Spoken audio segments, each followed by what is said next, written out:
Hey guys, welcome back to the channel. This is story about what if Kyuubi makes Naruto better by changing him completely. Part 1. Before I start, please do support for more amazing content and comments for part 2. Do consider to subscribe my channel and share my video to your friends and check out the description as well. Let's start the video. Namikaze Minato was in bad shape.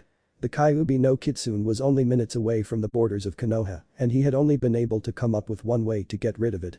The Kyuubi, being a creature that had been thought to be purely myth, was supposedly the strongest of the Biju. It was rumored that a single tail could cause massive earthquakes, tsunamis and even destroy mountains, and it was right outside his city's walls. It was hard to come up with any kind of definitive way to fight something that wasn't supposed to exist. Minato looked towards his infant son, only just born from his mother's womb, due to having gone into premature labor because of the stress of the Kyuubi's arrival.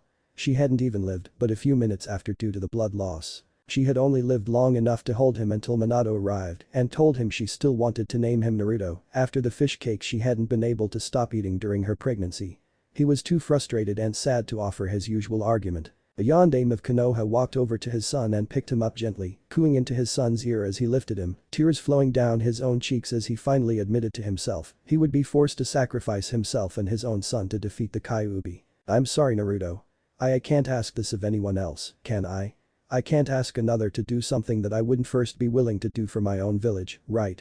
Naruto grabbed at the finger poking into his chest softly, giving a soft cooing sound and bright smile, almost as if giving his consent. Minato knew it was a fool's hope, but that was all he had at the moment. "Look at it this way, my little Naruto-kun. My seal will give you all of the Kyuubi's chakra as you grow older, and soon, you'll be amongst the strongest in the world, even if you don't become ninja." Minato hugged the newborn boy to him gently as he cried. "We're running out of time, Minato." Sarutobi, the former sandaime of Konoha, walked into the room, looking as somber as he felt. "I know, but I can't help but worry about the future after this. With as much faith as I have in Konoha, I know my son's life will be hell for him." Minato kissed his son lightly on the forehead. "Then let me do the sealing, please." He knew it was a pointless argument. They had spoken about it several times since Minato had thought of using the technique. He was continuously overruled. "You know I can't let you do that. It would take you too long to learn the seals, and I need you to be with Naruto. You'll only have a few moments after the Kyuubi's essence enters him to finish the sealing, and no one here is as fast or accurate as you," he finished, handing Naruto to the old man, who took several moments to look at the baby giggling in his arms. Born only hours ago, and he was already full of energy and amused with the world. "I'm sorry," he whispered, unsure if he was saying to the baby or the man in front of him with a sad smile on his face. "Remember the instructions I gave you about telling him his heritage, what to tell Hiashi-san, Hitomi-chan, Daisuke-san and Jiraiya, and make sure you change his birth certificate as we talked about." "I remember, Minato-kun. All will be as you requested it." Both men gave each other sad smiles as Minato turned to head out his window, stopping just before jumping through. "Sarutobi, let them remember him as a hero." With that, he turned and jumped high and far, summoning Gamabunta, the frog boss mid-leap, and then riding him out to confront the strongest enemy he had ever faced, knowing he wouldn't come out of it alive. Sarutobi shunted himself and Naruto to the temple where several Anbu were stationed, keeping it ready for this very purpose. These were some of the few that Minato and Sarutobi believed could be entrusted with the secret of who Naruto truly was. He couldn't be persuaded to find another way. Hohokage-sama. The female Anbu's grief was completely obvious as she spoke, already using the sandaime's soon-to-be reinstated title. "I'm afraid not, Panda. And now young Naruto must carry the burden his father places on his shoulders, where we wish it didn't have to be."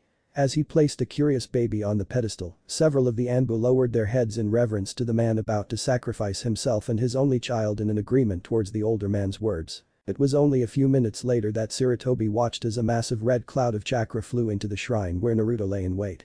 As it entered him, his eyes flashed red, then black and then back to a crystal blue before he started crying out. Sarutobi didn't even have time to reach halfway to the boy before a seal flashed from nowhere on his stomach and blue, radiating a chakra that felt all too familiar to each person within the room, then black, without the feel of any chakra whatsoever, altering between multiple seals and other seals, growing before one large one was formed from each of the others. Moments later, the seal was gone, and the boy stopped crying before getting a look of immense concentration on his face, his hands fisted next to him.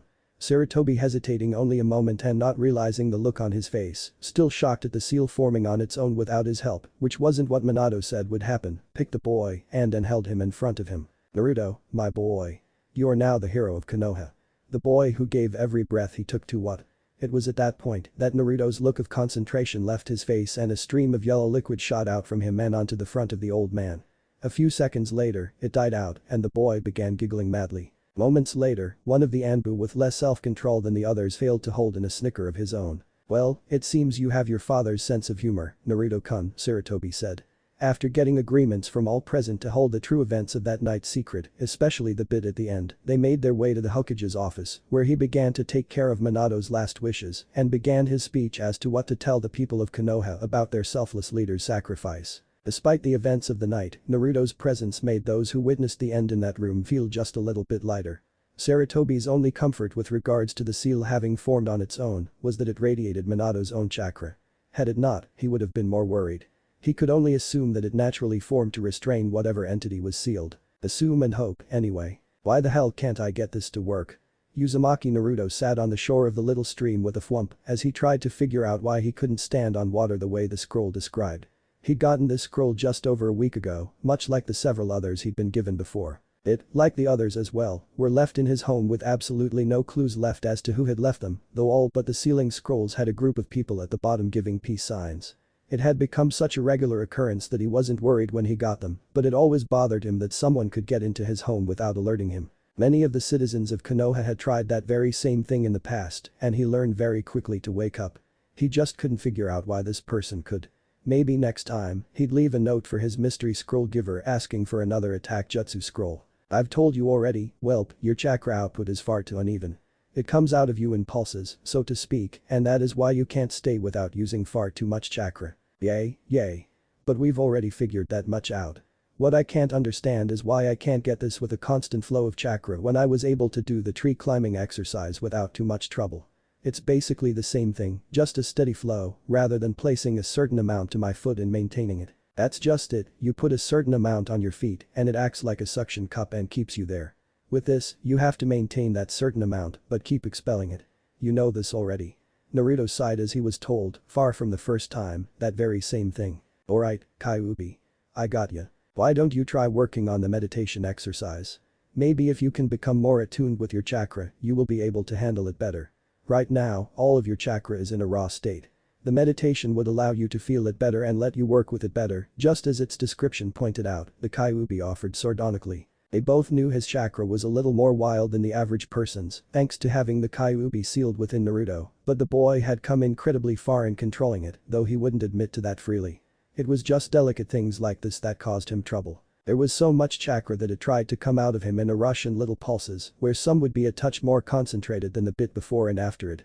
He could easily stay on the water, but he released so much chakra when doing so that it looked like his was standing over boiling water, rather than a calm surface that it was supposed to be. It was still a far cry better than when he'd first started and the water wouldn't come within an inch of the bottom of his feet. It just broke apart under him and caused him to make a depression in the water that he stood in the center of, as if he were sitting in a clear, large half bowl. "I don't like sitting still for that long, but I suppose I can try again. I just hope I don't fall into my mindscape again." Letting out a sigh, Naruto rolled his scroll back up and put it in the pouch on his pants and sat still and quiet. This was a side that no one, aside from himself and the Kyuubi, knew about. He suspected that the quiet Hyuga girl in his class, Hinata, had seen it as she seemed to watch him on occasion, but he didn't allow anyone else to if he could help it. She was the one person in class who showed anything towards him aside from cruelty or simple indifference, so he was willing to allow her to watch him. He couldn't figure out why she wanted to, but she never used it to harm him in any way, and she was nice to him when she wasn't blushing or fainting. He also couldn't find him to be rude to the girl. He found that he enjoyed their silent game. It was also this particular side of him, along with the meditation exercise itself, that had led to him meeting the Kyuubi nearly 7 months prior. He'd been meditating, almost peacefully as his eyebrow had an annoying twitch, when he felt a sudden shift in himself, not unlike the falling sensation while laying in bed when waiting for sleep to claim him. When Naruto opened his eyes, he found himself in the same position he was in the real world, but this time, in a dank sewer-like place. There was what he hoped was water on the floor, several inches deep and 2 sets of pipes running the ceiling of the place. One was a larger blue pipe about the size of his arm, and the second was a rusty red color that was about the size of his wrist. After wandering around, he found himself eventually talking with the Kyuubi, exchanging insults for a while, and then finally actually talking. It was an odd experience, to say the least, but the demon's offer to help him train was a welcome one, especially after having learned why everyone hated him. There was a brief sense of betrayal when he considered that the Sandaime knew and never told him, but the Kyuubi explained how he had hoped he could find companionship amongst those who were his own age. it just didn't work out that way. Naruto sat meditating for an hour before he couldn't handle it anymore. He let out a soft growl and hopped up, stretching the stiffness out of his leg muscles. It was nearing dinner time as it was, and he had plans for later that evening. Naruto. That was the yell that many people within Konoha woke up to the next morning as Naruto's academy teacher, Haruka, noticed the Hokage monument. Normally, the Hokage monument had 4 faces of Hokage's past and was a symbol of the village's love for its leaders. Now, however, each one was painted in a fashion depicting the first as watching the second with a shocked expression, the second, reading a perverted book and a blush, the third with a sneaky expression as he watched a book himself, and the fourth with his own expression of rage while looking at the second Hokage, albeit painted to look much like a geisha. The boy in question was already being chased by an Anbu squad for his actions, though they were having trouble catching him. It seemed that, no matter what they did, he was able to evade their hands, even if they were supposed to be best the village of Konoha had to offer. 10 minutes of being chased and he had finally given the Anbu the slip, only to be caught and bound by Haruka, who then dragged him back to class, complaining the whole time as Naruto glared at the ground sliding past his feet. "Naruto, you know you have to do well in school, or you won't be able to become a good ninja. Why do you have to keep doing pranks like this? MMPH. Emga emoji apostrophe T." Haruka ignored Naruto's muffled protests as he had already gagged him, so he wouldn't have to listen to his ranting on the way to the academy. He just continued asking his questions and dragged Naruto along as Naruto mumbled obscenities through his gagged mouth. Several minutes later, Haruka put the still bound and gagged Naruto into his usual seat as the rest of the class snickered save for a small few. As soon as Haruka turned to go back to the front of the class, however, Naruto stretched his arms out and the ropes binding him snapped after having been cut with a small blade kept on himself for that very reason. When Haruka turned back around, he looked at Naruto in surprise before shaking his head and beginning, silently regretting not getting some metal wire for just such occurrences. "Alright everyone, today is the last day of review for your academy graduation exams before you become true genin, so pay attention." As Haruka put the piece of chalk to the chalkboard, a clear plastic film pressed down, knocked the small barrier on top of the board over, causing pink dust to fall over onto the shocked teacher. The class erupted into a fit of half-held snickers and giggles, while some of the students were brave enough to simply laugh wholeheartedly. Haruka couldn't figure out how he had done it, as he was being chased by Anbu most of the morning, but his satisfied grin, a simple wink, said everything. Naruto. It was 2 days later. The second day of the genin selection exams. The first had been a written exam where Naruto barely managed a passing grade. Certainly, it wasn't that he didn't know the answers, but he did know that if the villagers knew his true intelligence, that they would find him as much more of a threat, and he couldn't have that. Today was the taijutsu and weapons portions of the exam. Everyone had already shown their accuracy by throwing shuriken and kunai at their targets, which Naruto was proud to say he'd done well with. He was able to throw up to 5 of either weapon with pinpoint accuracy, second only to Uchiha Sasuke, and in a tying position with 7 others from the class. Now, they were in the middle of their taijutsu matches, which were to last 5 minutes between each of the 2 participating. The whole thing was set up so that they would fight in pairs amongst their peers. Halfway through, it became Naruto's turn to fight. After having stepped into the makeshift ring, where the rest of the class was spread out around to watch, the examiner was looking at the list to see who would fight against him when Naruto noticed the man's smirk. Uchiha Sasuke. The crowd of students around the sparring ring began cheering, every one of them, for Sasuke, the last Uchiha of his clan that was loyal to Konoha, as he stepped into the ring. "Hey kid. Huh? What do you want, Kyuubi? I'm about to fight Sasuke team. Use the taijutsu form I've been teaching you. It's the only real form you know, and we need to impress them if we want to pass this time around. This kid has not only worked as hard as you have, but he's also been able to have proper training with other sparring partners. You'll need the help from it." The Kyuubi could feel Naruto's apprehension, but felt it was necessary. As much as the proctors would be against Naruto truly knowing a form, he needed to perform well. "Alright Kyuubi, but what if they ask questions?" Naruto took his stance, feet shoulder width apart, left side facing his opponent, and his arms in a wide circle shape with his fingers shaped like claws. He was able to hear the murmurs coming from the other students, which was understandable considering this particular form of taijutsu was only taught within the Kitsune clans. It was, sadly, one of only 3 forms the Kyuubi knew, and the only one he was actually proficient at when in his human form in the past. Just say you created it from watching that weird guy in green spandex. Both Naruto and the Kyuubi shuddered as the image flew through their minds. "Begin," the proctor said. Sasuke rushed immediately towards Naruto, dipping down and coming back up as he got near Naruto in an attempt to land a roundhouse kick to the blonde's head. Naruto, having just finished listening to the Kyuubi, reacted just in time and tilted his head left, feeling the leg catch his hair as he planted a mule kick over his own shoulder into the side of Sasuke's head, making him stop his rotation prematurely, much to the dismay of the people watching.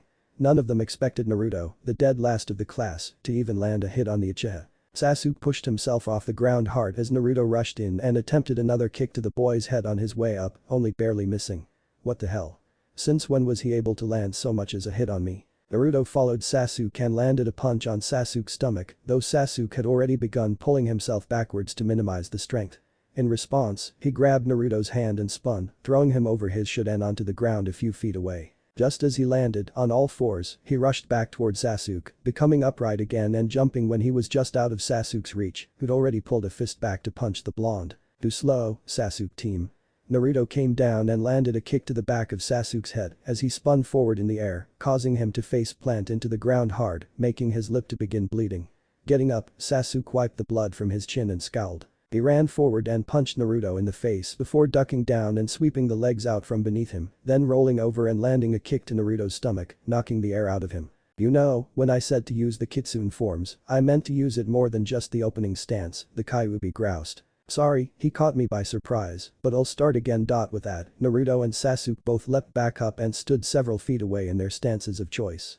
Sasuke in his family's form and Naruto in the one he began with. What do you think you're doing, dope? Trying to make your defeat look good? The laughing crowd simply enhanced Sasuke's pride. They may have all been idiots, but even he thought that it was funny. No, he replied, I was just trying to decide if I should really use this or not. I've only been working on it for a short time and haven't perfected it by any means, but I think you'll be my first test subject. As Sasuke's eyes narrowed and the watching students began to murmur again, Naruto rushed forward, his whole body low the ground, and he was suddenly right under Sasuke's nose with an infuriating smirk. He launched an open fist into Sasuke's stomach, his fingers still open and stiff as if holding a ball or using claws. The wind was knocked out of Sasuke just enough from the sudden attack that Naruto was able to backflip right in front of the bent-over form and kick him back into the air. As soon as the kick hit Sasuke under the chin, he was brought out of his surprise and righted himself in the air, landing in a crouch. He went after Naruto, and they began exchanging a flurry of punches and kicks. They now only had 30 seconds left in their fight, and the crowd of students and proctors were all stunned at the display. They expected such things from the Uchiha, as it was how things were supposed to work, but whatever Naruto was doing was keeping him on par. They watched, most in mild shock or surprise, as he simply didn't stop moving and always seemed to move around, all movements flowing from one to another. Never was one move sudden or jerky aside from the jabs with his open palms. The only problem, however, was that Naruto's attack seemed to keep the tips of his fingers damaged. He seemed to open little wounds whenever he struck out at the last Uchiha and missed and hit something else that he shouldn't have. Sadly, the form was used for Kitsune, who had claws and could hold up to that kind of barrage. Naruto only had fleshy fingertips. With only 10 seconds left, Naruto landed a harsh hit into Sasuke's gut, doubling him over in pain, making him spit blood onto Naruto's orange jacket and his own chin. Not giving up, he kneed Naruto in the same fashion, causing him to double over in pain as well. Naruto, recovering his breath first, punched Sasuke in the face, sending him back a few feet and covering his fist in the Uchiha's blood and cutting his knuckles on Sasuke's incisors. Sasuke rushed forward and managed to get under Naruto's guard, getting 2 quick punches into Naruto's solar plexus and kneeing him in the side of his torso, impacting directly onto his liver, making Naruto push off Sasuke, and they each landed back several feet from their start points breathing heavily. Both were about to strike out at each other again when the proctor stepped forward. The match is over. Very good, next is Akamichi Chouji vs Endo Bainei. Both boys stepped back into the crowd, ignoring each other and watching the continuing matches. Not bad, but he could really stand to use a sparring partner, and I should probably teach him more than the basic stances. His forms are far from perfect, and he was very choppy when going from one form to another. He kept trying to improvise. What is it with humans and not doing as they are taught? Sometimes, I wonder if it wouldn't just be better to let him go down in a blaze of in the middle of Kyuubi's thoughts, while healing Naruto's fingers and wounds. Now that he wasn't the center of attention again, he found something unfamiliar in Naruto's bloodstream. Oh ho. I do believe it to be time I gave the Gaki a gift. I can't have a weak vessel, now can I? With very quiet snicker, as demon lords do not giggle, he began to examine the foreign substance. Naruto went home that day after watching the rest of the matches. He was rather surprised at some of the matches. The fights between the boys of the class showed more technique and pain than the girls, but the Kunoichi fights were still a little entertaining. Several were nothing more than an all-out slugfests with claims of obtaining Sasuke's heart with each defeat. A few, however, showed promise that the girls were doing more than playing with hair care products, though only just. There were 2 fights, however, that surprised him in comparison to what he'd been expecting. The first was Inyazuka Kiba and his dog, Akamaru, against a boy that always picked on Naruto and a few of his friends. He was rather surprised to see the dog actually fight alongside Kiba. He had always known that the puppy was supposed to be used in that fashion, while still being Kiba's friend and partner, but he had never actually seen it. Kiba never wanted to use Akamaru during the fights in the academy since he was still so young, but he'd held him in secret for the exams, apparently. The dog had been battle-ready for nearly a month and a half. Who would have thought that a ball of fluff and legs had such a vicious bite? The second was Hyuga Hinata's fight against Haruno Sakura. He knew Sakura always had one hell of a mean streak, but to go right into the fight and say how easily she would win against her was just mean. It wasn't that, though, that surprised him, even if she did manage to make it easy to beat the timid Hyuga girl. It was actually that he noticed Hinata hesitate any time she was going to get in a very strong hit or even simply pull her punches. He'd even seen her alter slightly to aim for a spot that was different than her original target, which would have caused more pain had she not done so. She had drastically been holding back, and none of the proctors made even a note on it during her performance. Sakura, unfortunately, didn't have that problem and simply went for a quick knockout once she noticed one of the openings that Hinata's holding back had caused. She didn't have the strength to use it, however, so it was a draw by the time the proctor stopped the fight due to the time constraint. All in all, he was rather surprised about the fight. As both boys and girls had completed the taijutsu matches, the next day was geared towards the ninjutsu tests. One by one, the students were called into another room where they either passed or failed the required test that was selected by the village council. Even though he passed the taijutsu exam with moderate marks, his written portion of the genin exams was so low that Naruto had to pass this portion or he failed for the final time. Emi no Iruka looked out at the genin hopefuls that sat at their desks, some of them eagerly awaiting the final exam, and others, such as Nara Shikamaru, already laying down and back to the sleep that their mothers pulled them out of earlier than they would have liked. Alright, you lot, listen up. He waited for those who were talking to mostly calm down before continuing. Now, this is the final and, usually, the most difficult portion of the genin selection exams, the ninjutsu portion of the exam. Your goal will be to create 2 viable bunshin capable of use in battle. We'll call you in, one at a time, and you will be given one chance to do the deed. Now, first up. He began with the first name on his application sheet and walked off into another room down the hall, while Naruto began a frustrated conversation with a fluff bowl behind his navel. Aw. What the hell? Look, kid. You can do this. Just concentrate and use so little chakra that you barely even realize it. You've done it before, so you can do it again. Yay, and that was right after having to deal with a bunch of villagers and I was barely walking on my feet.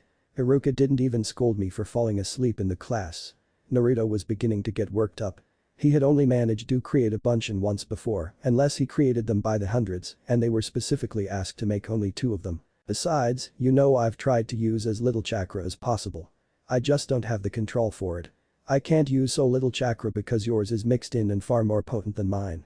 You said so yourself. I know, and I'm sorry kid. We just have to try. Kyuubi truly was sorry. He knew that Naruto would be forced to forget about being a ninja if he failed this time, and he would not be able to really become stronger, making their combined deaths more likely.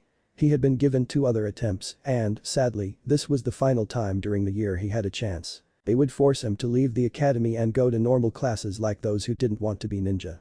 If that happened, then the assassination attempts would start back up. I know. I just wish there was something we could do. We've tried again and again only to get absolutely nothing unless I make at least 200 of the little bastards. He let out a frustrated mental yell trying to think of a way around it. Maybe I can ask to make a bunch of them for bonus or something. Do you think they would go for it? No, I'm afraid they won't. They didn't last time when we asked. Kyuubi paused while Naruto let out another mental cry of anguish. Hey Gaki, I've got another idea, but it would mean a sacrifice of sorts. Huh? What kind of sacrifice? You know I can't let you out, the villagers would try and kill us both. No. Nothing like that, twerp. I can put a power limiter on myself. Basically, it would be similar to the seal on your belly, but nothing nearly as serious. However, once on, I won't be able to break it, only you can. That means that I won't be able to loan you power, talk to you or even hear you if you try to talk to me, unless you speak out loud. It will be just like before the seal on your stomach activated. Kyuubi could feel Naruto's apprehension as he thought it over. Are you sure it would help? And how would I break it after you activate it? I really don't want to be alone again. Naruto really wasn't totally sure if he thought it was worth it or not.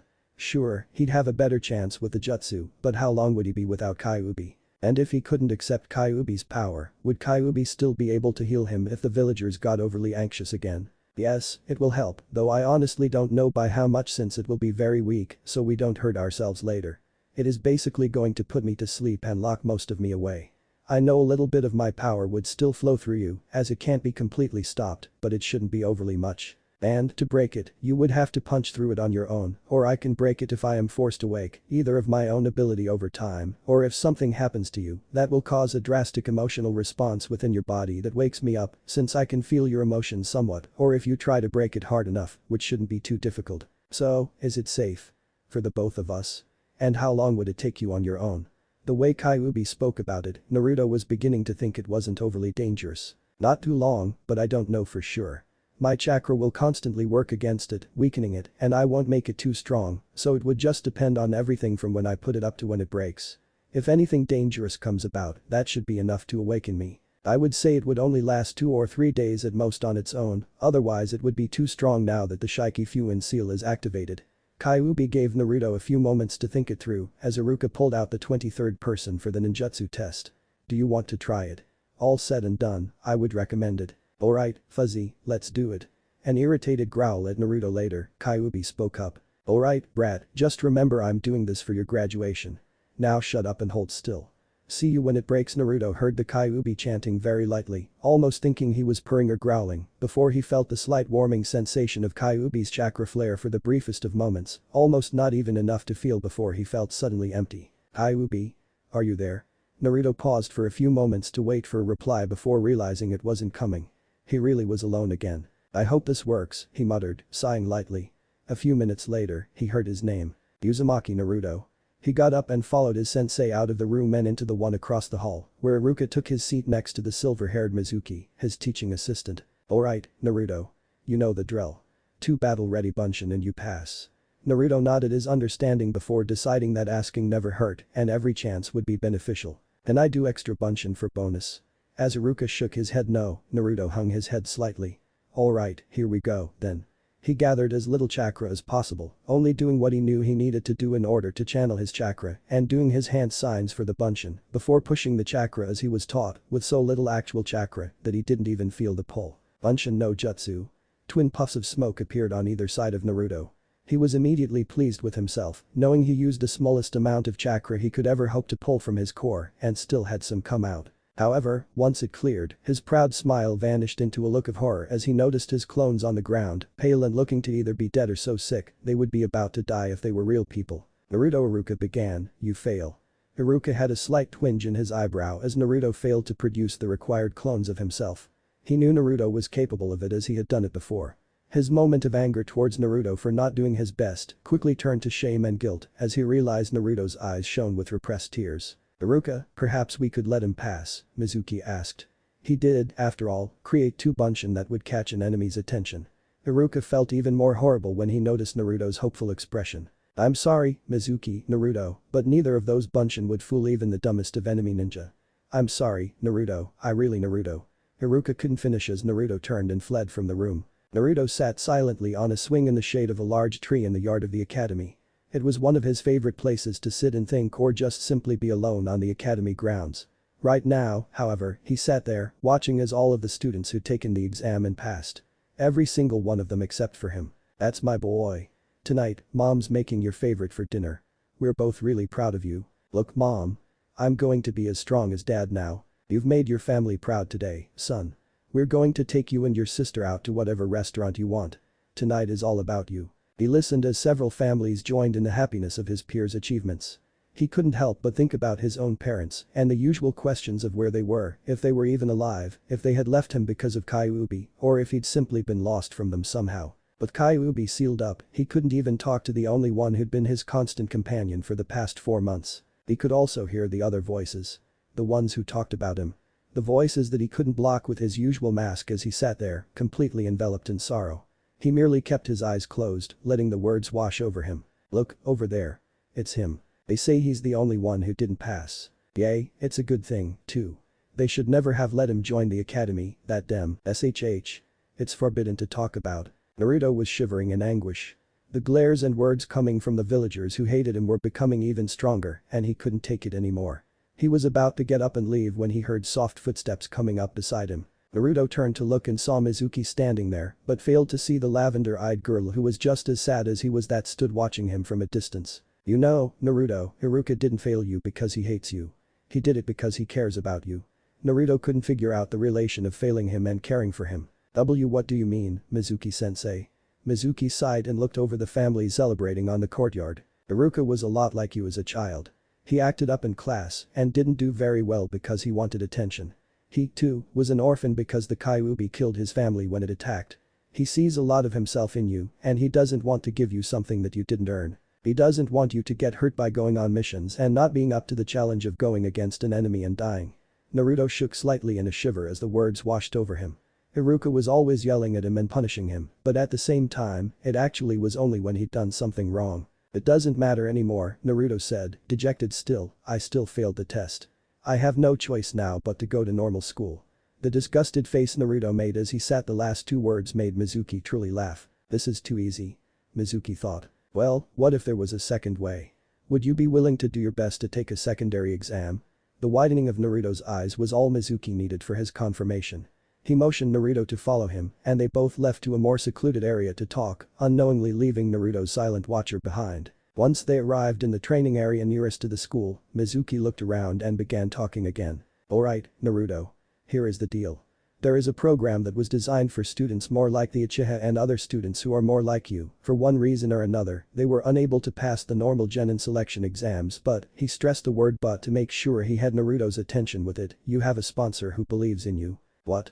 This was sounding almost too good to Naruto, but at the same time, it was believable with his hope clouding his better judgment. You see, Naruto, the job of a ninja is to complete their mission, using whatever skills are available to them. In your case, and those like it where a student may not show his ability on paper or in a classroom setting, we have a test where you are given a fake mission, where everything is set up and you are judged based on your performance. You must have a teacher who sponsors you, who gets permission from the Hokage, which I have already done, if you will agree to it, and your sponsor gives you a Black Ops mission set up by the Hokage. I'll do it. Naruto was quivering in excitement as Mizuki laughed wholeheartedly. He was so excited that he didn't realize it wasn't an amused laugh, but something else. Alright, Naruto. If you're that sure and don't want to think it over, these are the requirements. Object 1, you are to tell absolutely no one of your mission. That is why it is considered a Black Ops. Should you be captured, it will be exactly the same as though you were a foreign shinobi. You will be questioned about who sent you and what your mission was and what you know about your own village and such. Object 2, you are to be seen by no one, and anyone you are found by must be incapacitated by any means necessary. You are only a genin hopeful, going against anyone between you and your mission, so they can defend themselves and will play exactly the same as if this were real. They will attack you and they will question your presence. Object 3, you are to be judged on all abilities used, therefore, stealth, speed, cunning and such, all of that will be evaluated, so work accordingly. Now, your mission is to break into the Hokage's office and steal a replica of the Forbidden Scroll. He noticed Naruto's eyes widen and decided to head off any questions. It won't be the original, Naruto. It will only have whatever techniques Hokage-sama feels you are allowed to learn. He creates the scroll based on who is taking the exam, but you will not be allowed to keep it. That brings us to the second portion of the exam. Alright.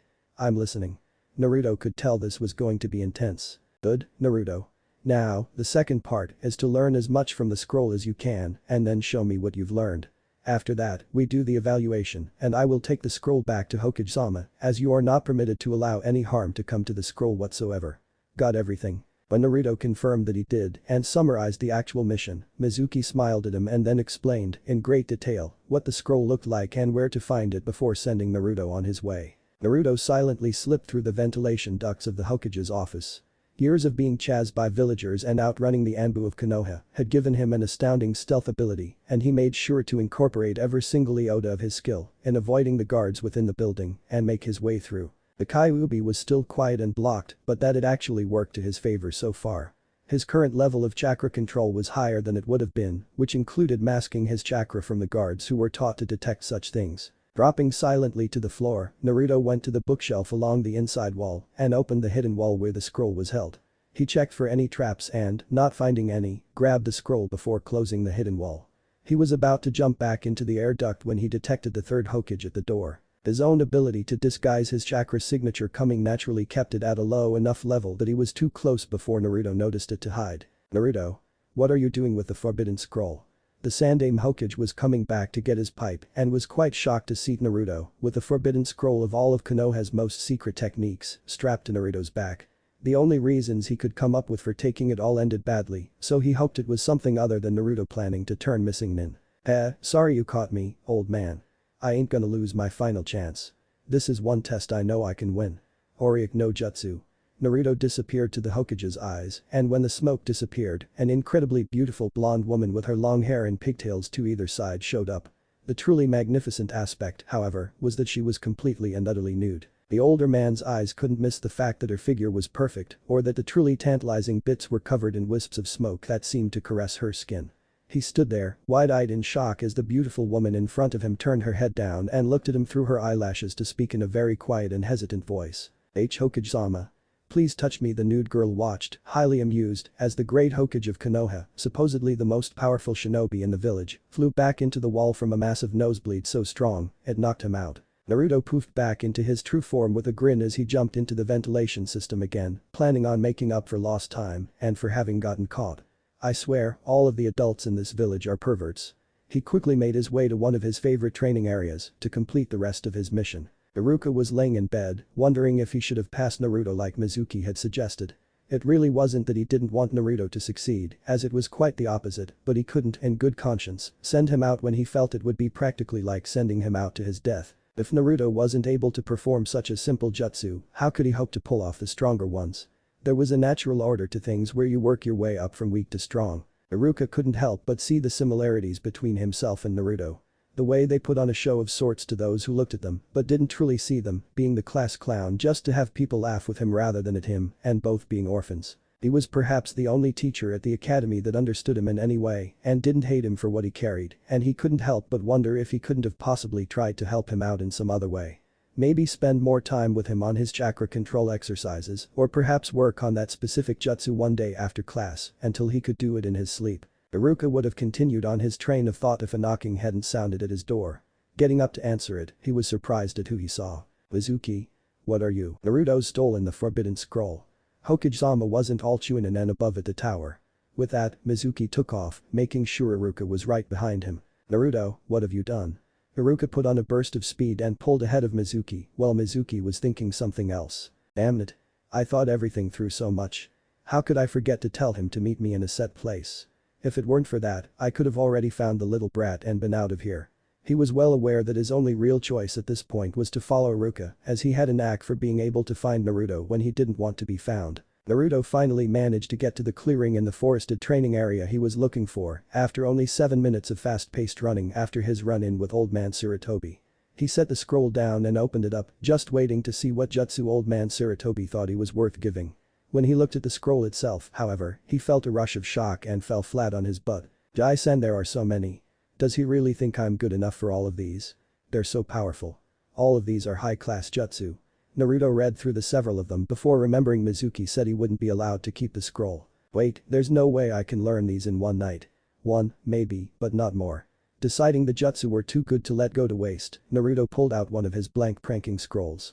He always had some on him so he could write out pranks when he thought them up or names of who he needed to prank. In this case, however, he planned on copying any jutsu that looked decent verbatim and then he could learn all he wanted later. The very first one on the list, Cage Bunshin, followed by other cage techniques that expanded on it, he realized were almost identical to the regular Bunshin technique, only more powerful. He felt it would be poetic justice to pass with a more powerful version of the technique that he failed the real genin exam on. Not only that, but in writing down the technique, he learned something far more interesting about the technique. Huh? I'll learn anything my clones learn also? That's so awesome. Immediately, he began writing much more quickly, realizing he could always recreate the scroll, so long as he wrote clearly enough to read it later. But he could learn other techniques much faster if he could master the Cage Bunshin technique. Understand? I do not want Naruto harmed. I need to know exactly what is going on and how he knew where the scroll was at. Move out. Sarutobi's robes billowed harshly behind him as the large group of ninja in front of him jumped out of formation, searching for the boy. He called all of them as they were the ones who, mostly, didn't seem to hold any form of grudge against the boy. As he was walking back to his office, he couldn't help but think of the technique Naruto had used against him, a slight blush adorning his cheeks. Such a fearsome technique to be wielded by one so young, perhaps I should consider having it placed within the scroll, assuming we get it back. Oh Naruto, why did you take it? The Sandaime finally reached his office and sat in his large chair. He pulled out a crystal ball he frequently used to check up on things in his village. He used it now to find Naruto. He had let Naruto get a decent head start due to needing to call out the ninja and having no clue how long he had been out, though he suspected only a few minutes. It truly was a terrifying technique. Naruto had written out as much as he could but found that his scroll was completely filled. He'd even had to finish the last jutsu on the scroll he'd already been using for pranks. He only wound up with 1.5 inches left over of scroll space by the time he was fully finished, but he'd made sure to scan the scroll for the best jutsu he could find and was highly pleased with his selections. There were just far too many to write on such small scrolls that he carried with him. Now, however, he was working diligently on the cage bunshin technique. It required only one seal made from the hands, but the chakra that needed to be molded was very different compared to the normal bunshin technique he was used to, but at least it required a good amount more chakra, though still negligible to his reserves. He practiced for nearly an hour before he made a clone capable of staying around longer than the initial few seconds after creation. But from that point, he progressed very quickly into making real clone that was able to move around on its own and capable of independent thought and speech. It had taken just a little over an hour and a half for him to fully learn to be able to make them without any difficulties. Only a few minutes afterwards, he'd begun learning the secondary aspects of the jutsu that he'd read and written on the scrolls. The ability for the clones to perform their own jutsu and that, whatever they learn, he learned. He'd chosen the Shunshin no Jutsu, which was a high-speed teleportation jutsu, though only for short distances. He sent out multiple clones into the trees with the knowledge of what to do for the jutsu while he sat back and rested. It was only a minute afterwards that Iruka burst into the scene. Naruto. What the hell do you think you're doing? Naruto was so set on waiting for the information from his clones that he hadn't heard Iruka approach. Iruka-sensei. I found you. No, you idiot. I found you. What did you think you were doing stealing the forbidden scroll? Iruka jumped onto the ground to stand near Naruto, who simply burst into a large smile. I can do one of the techniques off of the scroll. Does that mean I pass now? What? Taking a moment to step back, Iruka looked at the clearing and at Naruto, who looked to be nearly exhausted. He was covered in dirt and sweat, and the whole clearing absolutely reeked of Naruto's chakra, and the location wasn't very far from the Hokage Tower. If he had planned on meeting some enemy shinobi or doing something more drastic like trying to learn his own techniques for having lost his chance for becoming a genin, Naruto knew of locations far more secure where he could practice and have far less of a chance of someone finding him. Well, aren't you here for the sponsored genin test where I was given a pretend mission? The moment Iruka came into the clearing and apparently pissed off at him, Naruto knew something was wrong. Iruka was never mad at Naruto unless he actually did something wrong. He wasn't entirely sure what it was aside from maybe grabbing the wrong scroll. Naruto, there isn't another genin test. Tell me what. Ah, so it seems you found him at last. Naruto and Iruka turned to the branches in the trees above them at the same time as the voice of Mizuki spoke. Mizuki? So you're the one behind this? Iruka, for as long as Naruto had known him and never looked truly angry before. Yes, he was mad, usually at one of his pranks, but he was never what Naruto would consider furious. He certainly was now, and it made him a little jumpy. That's right, Iruka. Naruto. Give me the scroll. No Naruto. Don't do it. Mizuki is just using you to get the forbidden scroll. Take it and run, I'll keep him busy. Iruka was inconspicuously trying to move between Mizuki and Naruto, using his sudden head movements and yelling as decoy to his whole body, shifting as he moved. Naruto. Would you like to know why so many people hate and despise you? Would you like to hear about the secret that only you are not allowed to know about? Mizuki's taunt caught Naruto's attention. He'd learned 7 months ago that he housed a Kyuubi within him, but was Mizuki about to tell him about it? What are you talking about? Mizuki, don't. Iruka couldn't figure out a way to get to Mizuki without leaving Naruto wide open for an attack. He hadn't thought before leaving his apartment, leaving him without shuriken or kunai. 12 years ago, the demon Kyuubi attacked Konoha. But it wasn't killed off like your history books tell you. A malicious smile grew over Mizuki's face as Iruka attempted to interrupt him. Don't listen to him, Naruto. Instead, the yondaime sealed the Kyuubi away into a baby. He paused for dramatic effect before continuing. He always did have a flair for the theatrics. You are the Kyuubi no Kitsune. That is why everyone in Konoha hates you, Naruto. You are the one who killed off entire families. Actually hearing someone voice thoughts that he himself had at one point or another shocked him to the core, making him lose his balance and fall on his butt. Even Iruka hates you, Naruto. You killed his parents. Mizuki couldn't help but savor the look of utter horror on Naruto's face as he slowly turned towards Iruka. Naruto had already known about the Kyuubi, but he had always thought Iruka cared for him. At least in some way. But did he hate him too? Just like the others? And now, demon, I am going to finish you off for good. With the last word, Mizuki grabbed the windmill shuriken from his back and launched it at Naruto, who was still looking towards Iruka. As he heard Mizuki yell out while throwing the shuriken, he turned towards him, still slightly in shock. Upon seeing the shuriken coming, he knew he couldn't get away in time. He simply closed his eyes, comfortable with the idea that all of the hatred, all of the glares and all of the vile comments would be over in mere moments. He heard a slight grunt and liquid warmth cover his face, but no pain. Naruto opened his eyes to see the pained expression on his sensei's face as he covered him with his own body, the large shuriken sticking out of his back. Iruka see sensei, what? I didn't hate you Naruto. We were so much alike that I wanted you to be better than I was. Iruka coughed out a little blood before looking at Naruto and smiling sadly. If failed he coughed again, wincing in severe pain as the shuriken shook above him. Naruto, he whispered, run. Don't let Mizuki get the scroll. Oh. How entertaining. So touching. Iruka, you actually fell for the demon's trickery. Mizuki laughed out loud as he commented. Iruka, you truly are a fool. Naruto. Give me the scroll now. He unhooked the last windmill shuriken from his back after speaking. Naruto, if he gets that, any of Konoha's enemies could come for us. Run. Naruto didn't know what to do, he needed time to think, so he did exactly what Iruka told him. He grabbed the scroll and took off. Iruka, you truly are an idiot. Now I have to find him all over again. With that, the silver-haired Chunin took off after his elusive prey. Sarutobi was extremely displeased with the way things were being handled. He hadn't expected someone on the inside to have used Naruto's insecurities and willingness to succeed as drive to steal the forbidden scroll. Why would he have? It wasn't even as much that Mizuki had tricked Naruto into pilfering the scroll to begin with, but that Naruto had done it with such ease. Had he not come back for his pipe, Mizuki may very well have gotten away with this.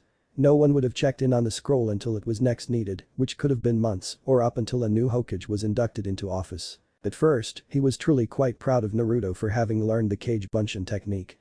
He had come in not too long after he started it and was amazed at how quickly he was picking it up.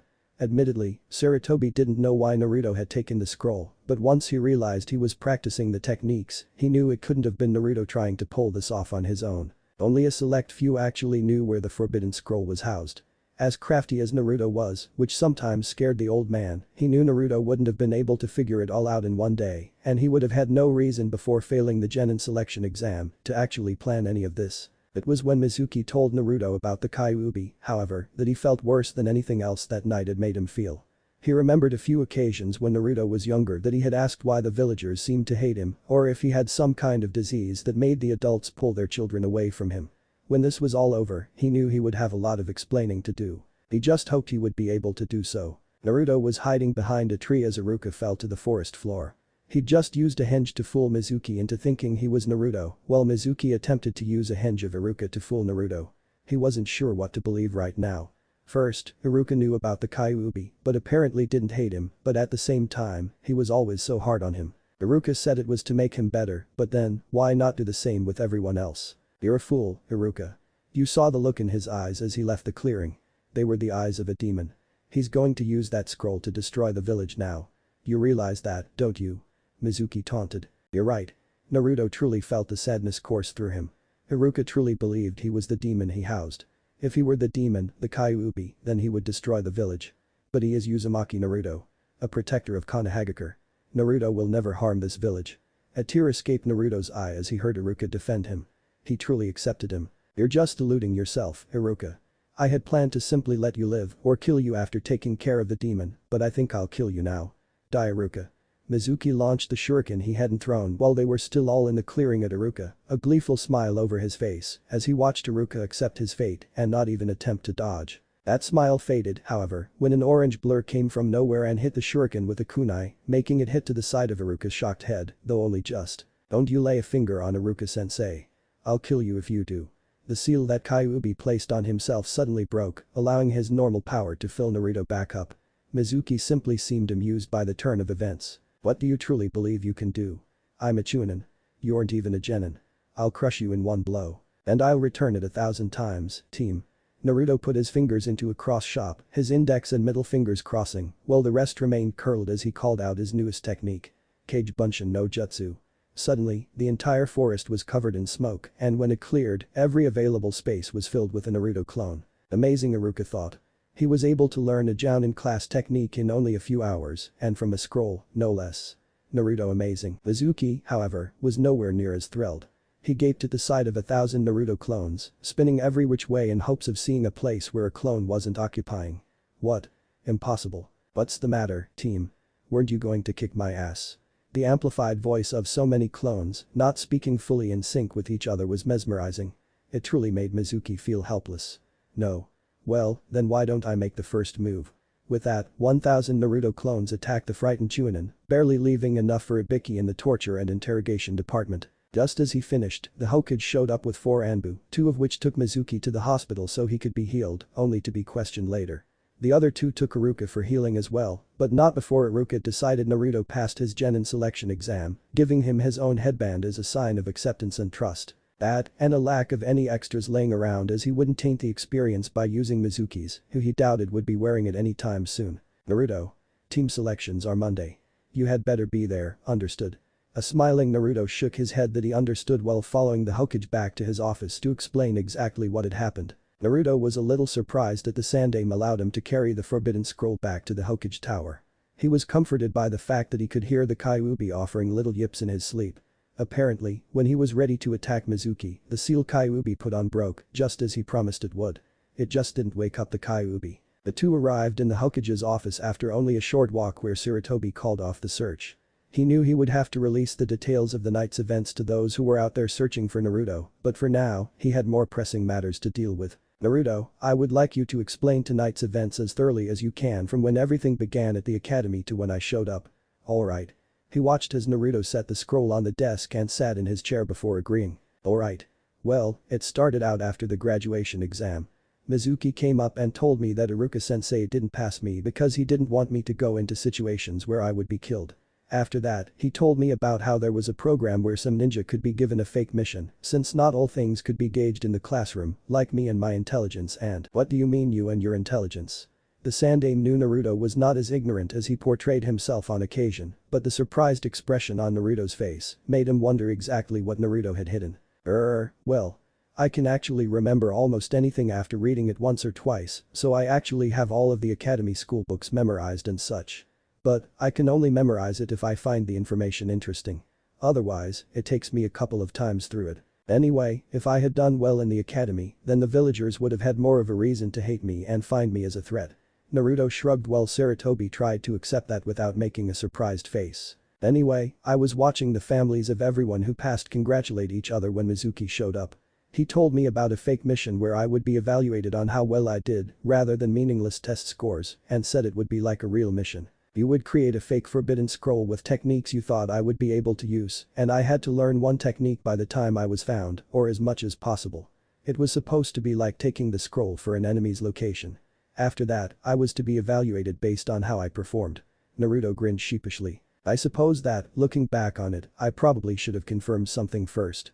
Sarutobi chuckled. Yes, you should have. Especially for something so potentially dangerous. However, he said, noticing Naruto's downcast expression, you were taught from the very beginning to trust in your instructors, and I see no reason as to why this is any different. Unknown to both Naruto and Sarutobi, Kyuubi had just awakened and began going through Naruto's memories to see what he had missed out on. He was a little disappointed in Naruto's gullibility, but could realize that his hope had overruled anything else at the time. So, I understand you are now aware of the Kyuubi. Naruto kept his face down, trying to decide exactly how much to say. He knew he wasn't supposed to know about him right now, but that he had every right to. It was actually a very quick decision on Naruto's part. The old man had decided to keep something that important away from him. He would keep his prior knowledge of Kyuubi. He knew it was a little childish, but at the same time, he realized that the Kyuubi was his first friend, sort of, and Sarutobi may try and seal him away or something else equally unwanted. Yes. Mizuki told me about it. But I know I'm not the Kyuubi. I would have destroyed this village long ago if I were. Naruto watched as the Hokage flinched. Naruto knew that he'd had Anbu watchers until he had been able to keep himself safe from the villagers' hate and anger, but he also knew that they didn't always do their jobs, only stepping in before he was killed so as not to gain the Hokage's wrath, save for a select few of them. Yes, you are not the Kyuubi no Kitsune. You are merely his jailer. You are still Uzumaki Naruto. The blonde, loudmouth ninja who plans on becoming Hokage. One moment while I get some things for you, Sarutobi got up and went to his safe, while Kyuubi decided to speak to Naruto. Boy, Brett. Congratulations on becoming Genin and beating the hell out of Ichunin. Next time, remember more blood. Kyuubi. When did you wake up? Basically, just a few minutes ago. I was going through your memories to see what I missed out on. Well, we're here, however, I have a few recommendations. Kyuubi yawned a little before continuing. Listen, kid. While we're on missions, it may be very possible that you may have to use my power if things get serious. We'll need to talk to the old man about getting a team we feel we can trust with the secret. We can't have just anyone telling the wrong people that you used red chakra, after all. Do I really have to tell them? I mean, can't I pass it off as a bloodline or something? You could to anyone on the outside, but any of the Jounin instructors will know what's really going on, and you won't be able to fool your team for long. I would recommend that Hyuga girl, as she already knows a bit about you and hasn't told anyone. He neglected to mention the pheromones that came off the girl in waves, or that she may have already figured the secret out with her eyes. And then there is either the lazy kid who seems to be intelligent enough to know the difference between me and you, a stoic kid with bugs as he can relate in some sense to what you go through, or the plump one that would probably taste. Not one more word about eating Chaoji, you bastard fox. Naruto knew the fox didn't really mean eat the boy, but some jokes get old rather quickly. Alright, sheesh. It was only a suggestion, a good suggestion, but those are the only 3 in the class who have been anything other than outright mean to you and hold the best chance of not running off with your secret and telling everyone and getting a lynch mob after us. Alright, I'll see what I can do. They stopped speaking with each other as Sarutobi came to the desk with several scrolls in hand. Naruto looked at them curiously as he was handed one in particular. Now, Naruto, the symbol on that scroll is the blood seal, I know. To emphasize his point, he bit his thumb and spread it over the seal, allowing it to release. He was a little surprised to see the seal was the very same one that Sarutobi made him wear on his jacket and told him was his family seal, even if he didn't know who his family was. Yes. How did you know? Sarutobi knew that the academy didn't go over such advanced seals in the academy. They didn't go over any seals, but the basics for doing jutsu, which were hand seals and how to identify exploding tags. Well, I can't tell you much, but when I started the academy, once every couple of months I would get a scroll in my apartment filled with all sorts of information. I received a whole bunch of scrolls on seals and sealing techniques, several on chakra control and a few jutsu scrolls, though they are all D rank or very low C rank, and I only got 3 of the C rank ones, but they had a lot of easy techniques. There was also a lot of information on the basics of being a ninja and preparation and such. I'm not allowed to tell you more than that, though. I'm only allowed to show or give the scrolls to my family or someone I take as an apprentice, unless I think it's necessary for some reason. That was what the first scroll about sealing asked, and I agreed since I didn't see the harm, and whoever was giving them to me seemed to care more than anyone else in the village. Sarutobi could only really think of one person who would give him those things, so he left it alone for now. Very interesting, I must say. You needn't worry. I won't request you to break any promise you may have so far offered to that person. However, this scroll you just opened, and a few that come along with it, are long overdue to you. I will let you read that one now, and these others, I simply wanted to let you know about and will give to you after you have read that. Sarutobi sat back and waited while Naruto read through his scroll. Son, Naruto, by the time you read this, I will expect that you know about the Kyuubi. If not, I would like to explain what happened and my reasoning behind it. You see, my name is Namikaze Minato, the Yondaime Hokage of the great village of Konoha. As the Hokage, it is my duty to protect my village. When the Kyuubi was sighted and found to be on its way to Konoha, I began trying to figure out ways to defeat it.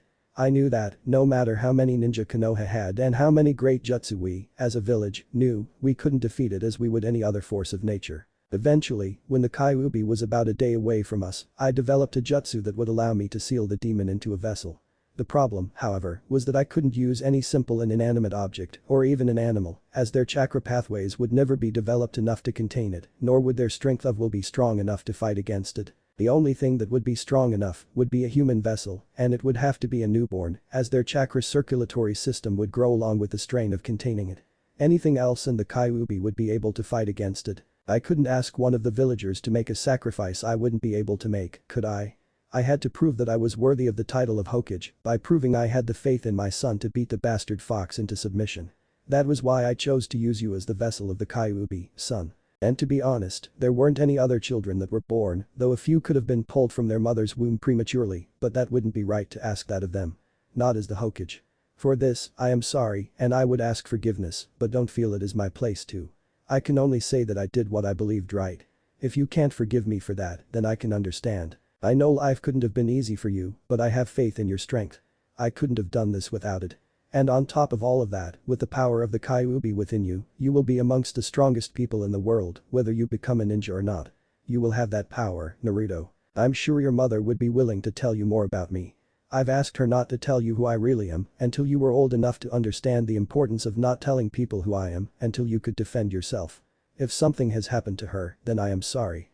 You'll only be able to speak to the Sandaime for information on her and to take whatever precautions set into place. We both left him, my old sensei Jiraiya and Hyuga Hiashi instructions for what to do in case the worst should happen to us. Just in case it has to be said, her name was Uzumaki Kushina from Whirlpool. Now that I've given you my reasons, I'll get on to other things. Firstly, your inheritance. As the last of the Namikaze line, you'll get the house I bought as a Chunin. It isn't too large, but modest for a new family. It's also more highly protected than even the Hokage Tower with multiple protection seals and such. I don't say I'm paranoid, but I'm cautious. Everyone else says that I'm paranoid. As for monetary gains, I invested in companies here in Konoha and several others within Fire Country.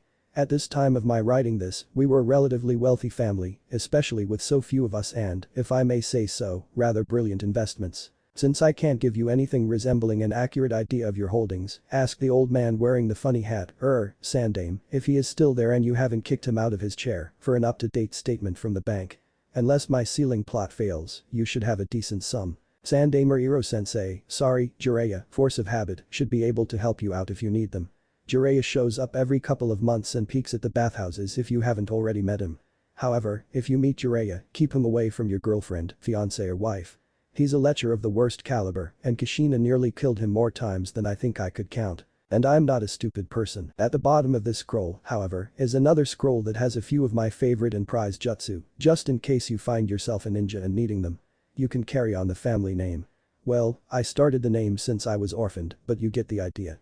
Just don't tell anyone about these jutsu or someone may try to get them. Also, I sealed my personal photo album next to it, which has my favorite pictures of your mother. Just ask her for the ones that aren't in the album. I have so much I want to tell you, but I haven't got the time, I'm sorry. I can only give you the advice that I live by and die by. Protect those who are precious to you, because that is the whole reason of living. If you are alone in the world, can you truly be happy? Find love and protect it, Naruto. That was the secret to my strength. Your father, Namikaze Minato, Yondaime Hokage. The first thing Naruto wanted to do was unseal the scroll about his mother, which was followed closely by wanting to start work immediately on those jutsu that were sealed along the bottom. You've got plenty of time, kid. There's the whole weekend between now and the Genin team selections. Also, it would be best to try and talk with him about your team before any of us forget and figure out what kind of finances you have and such. I doubt you'll be allowed to have access to them while you're so young, but it is good to know what kind of resources you have at your disposal. Alright, old man. So I'm the son of the Yondaime. I have to say that was a shock.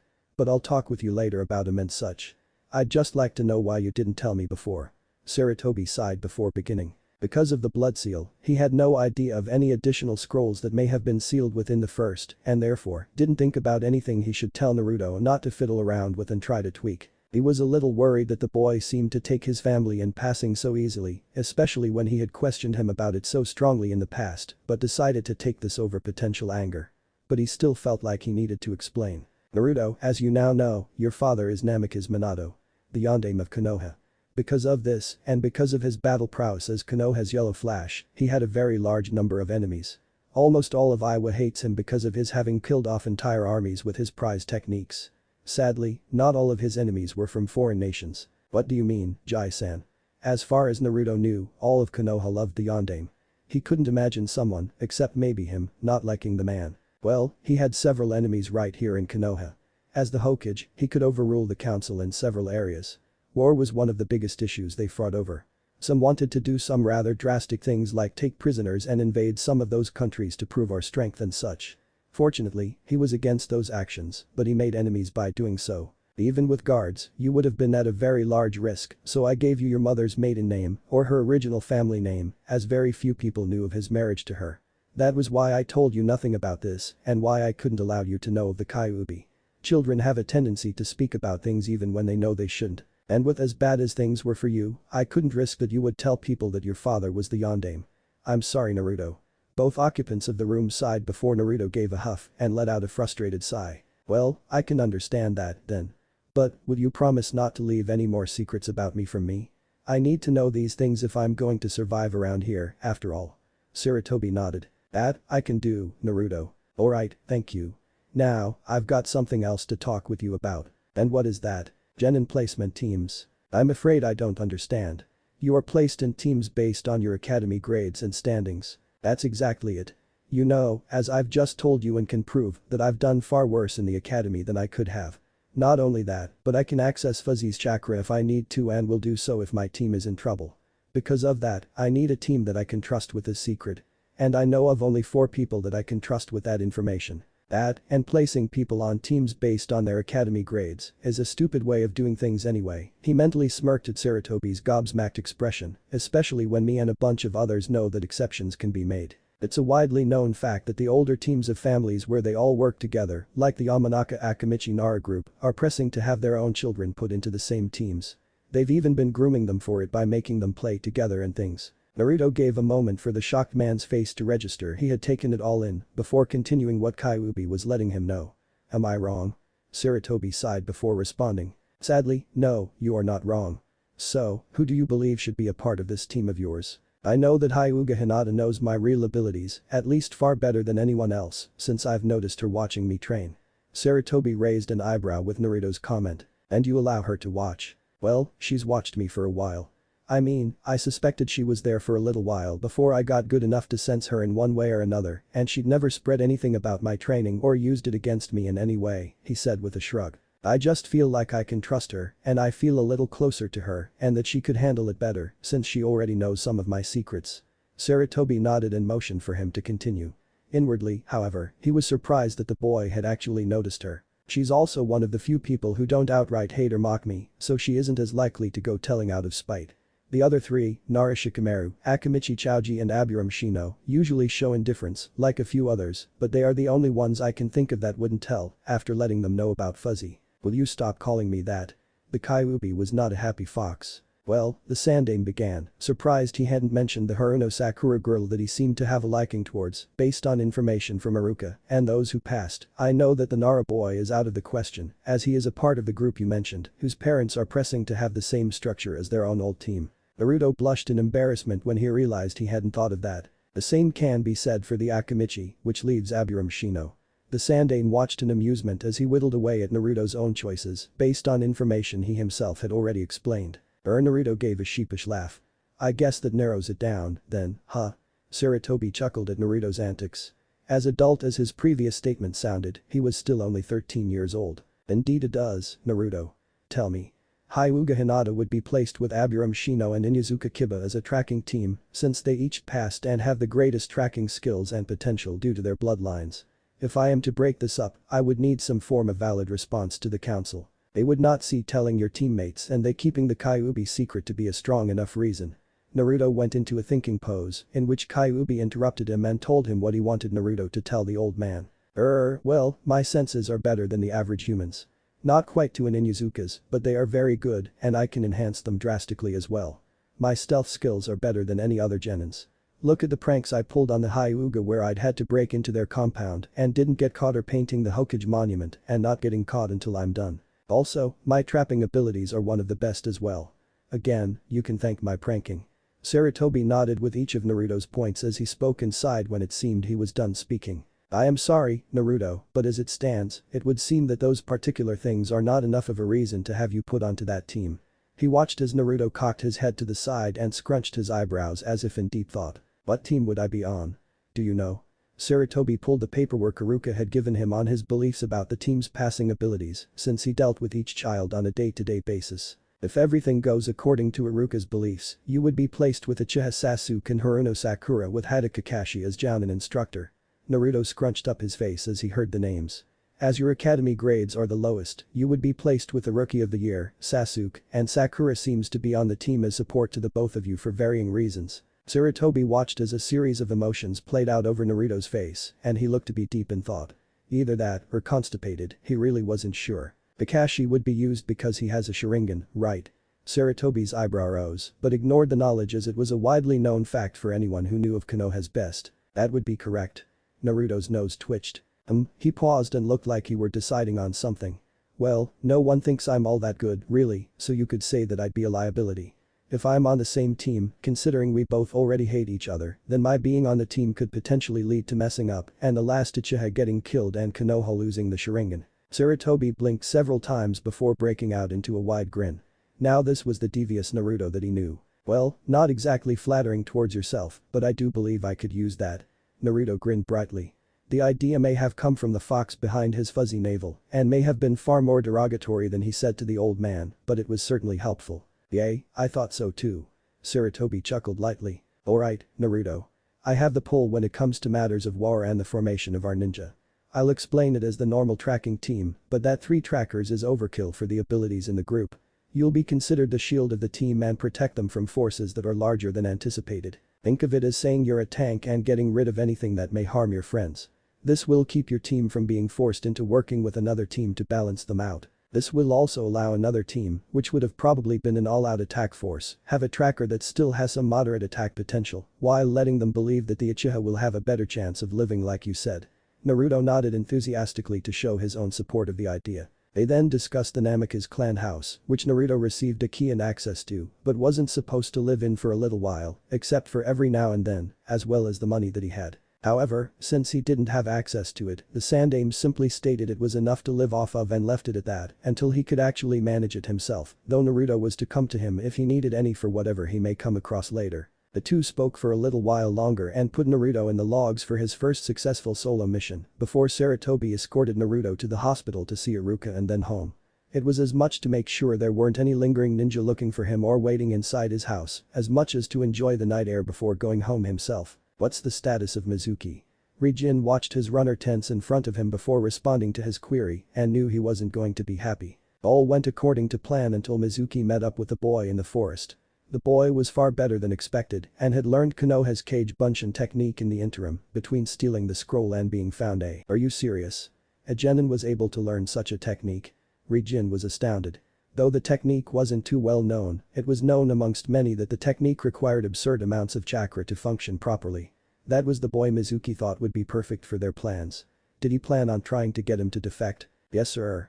And not only that, but he created several hundred clones, and that was right after having learned it. Amazing, Rijin trailed off as the implications kicked in. Meanwhile, Takari continued his report. Indeed.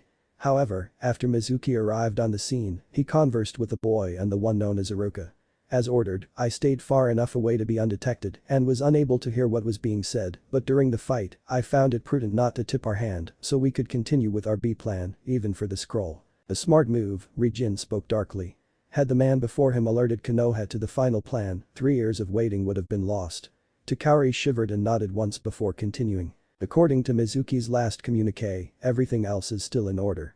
However, knowing Konoha's interrogation capabilities, it would probably be prudent to push our plans forward before he is healed enough to be questioned properly. Rijin nodded and thought for a few moments before deciding what needed to be done. Their chief interrogator, Marino Ibiki, was well known amongst foreign ninja and Mizuki certainly wouldn't hold out for long if he even allowed Ibiki to begin before telling all. How badly was Mizuki injured?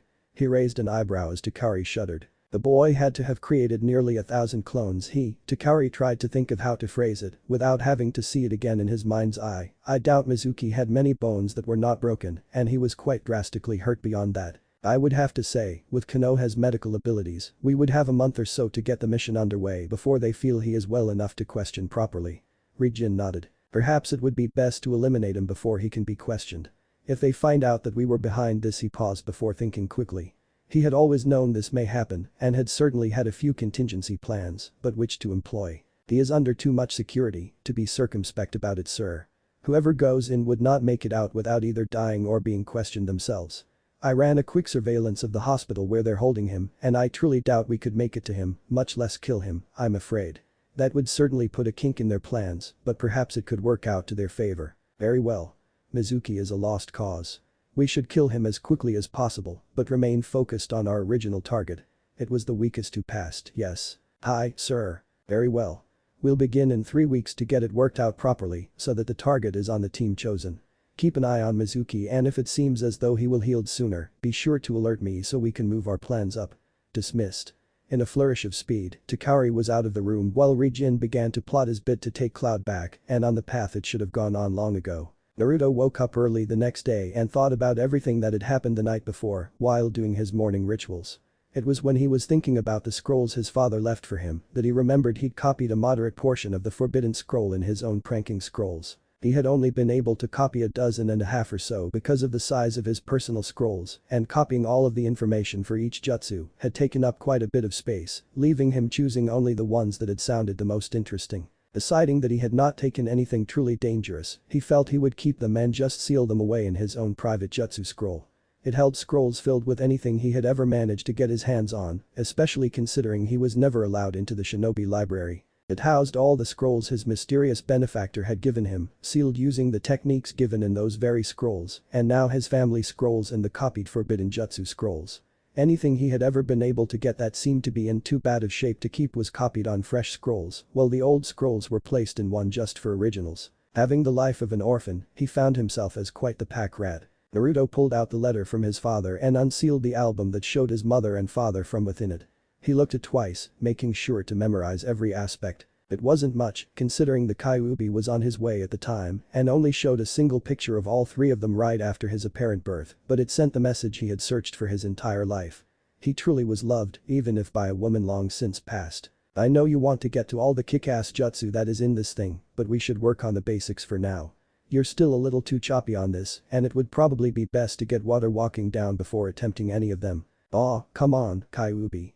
I've been working on that for a long time now and I haven't been advancing. I've been stuck at this part for a long time now. Can't I work on at least one of my father's jutsu? Kyuubi really wouldn't have cared, but his control was horrible. But then, the letter from his father and the text in the forbidden scroll came to him. It was a very predatory grin that made him look bloodthirsty, even if no one could see it. I've got an idea, Gaki. Remember how both your father and the forbidden scroll said that you could use Kage Bunshin to train faster by gaining whatever experience they learn? The Kyuubi's enthusiasm grew as Naruto caught on to what he was saying. I can lend you a fair amount of my power and you can create as many clones as you can. Then, they can work on water walking, jutsu, reading other scrolls or whatever we need. I would suggest about half of whatever you make work on water walking, however. Alright, Kyuubi. But we should get to a decent training ground first. With that, Naruto took off, his scroll in his pocket and his new forehead protector holding up his hair on his forehead. He decided his first stop, however, would be Ichiraku's for some celebratory ramen. One of the last things the old man had done the night before was instate Naruto as a genin and then put him down for his first S-class mission. The retrieval of the forbidden scroll, capture of a Chunin-turned traitor and defense of a Konoha shinobi. He had plenty of money to cover his meal. He was running towards Ichiraku's and was only a few feet away before he crashed into something soft and warm, taking it down with him as he tumbled with a yelp of surprise, twisting so that whoever he'd run into, as the grunt of surprise from them proved it to be human, would fall on top of him, cushioning their fall.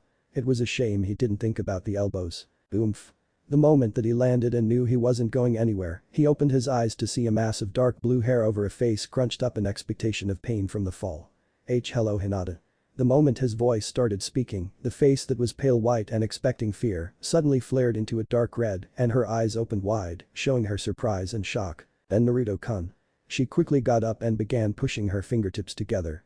I'm sorry. I didn't mean to run into why you like that. No worries, Hinata. It was totally my fault for thinking about Raymond and not watching where I was going, he said as he stood up, brushing the dust off of his clothes.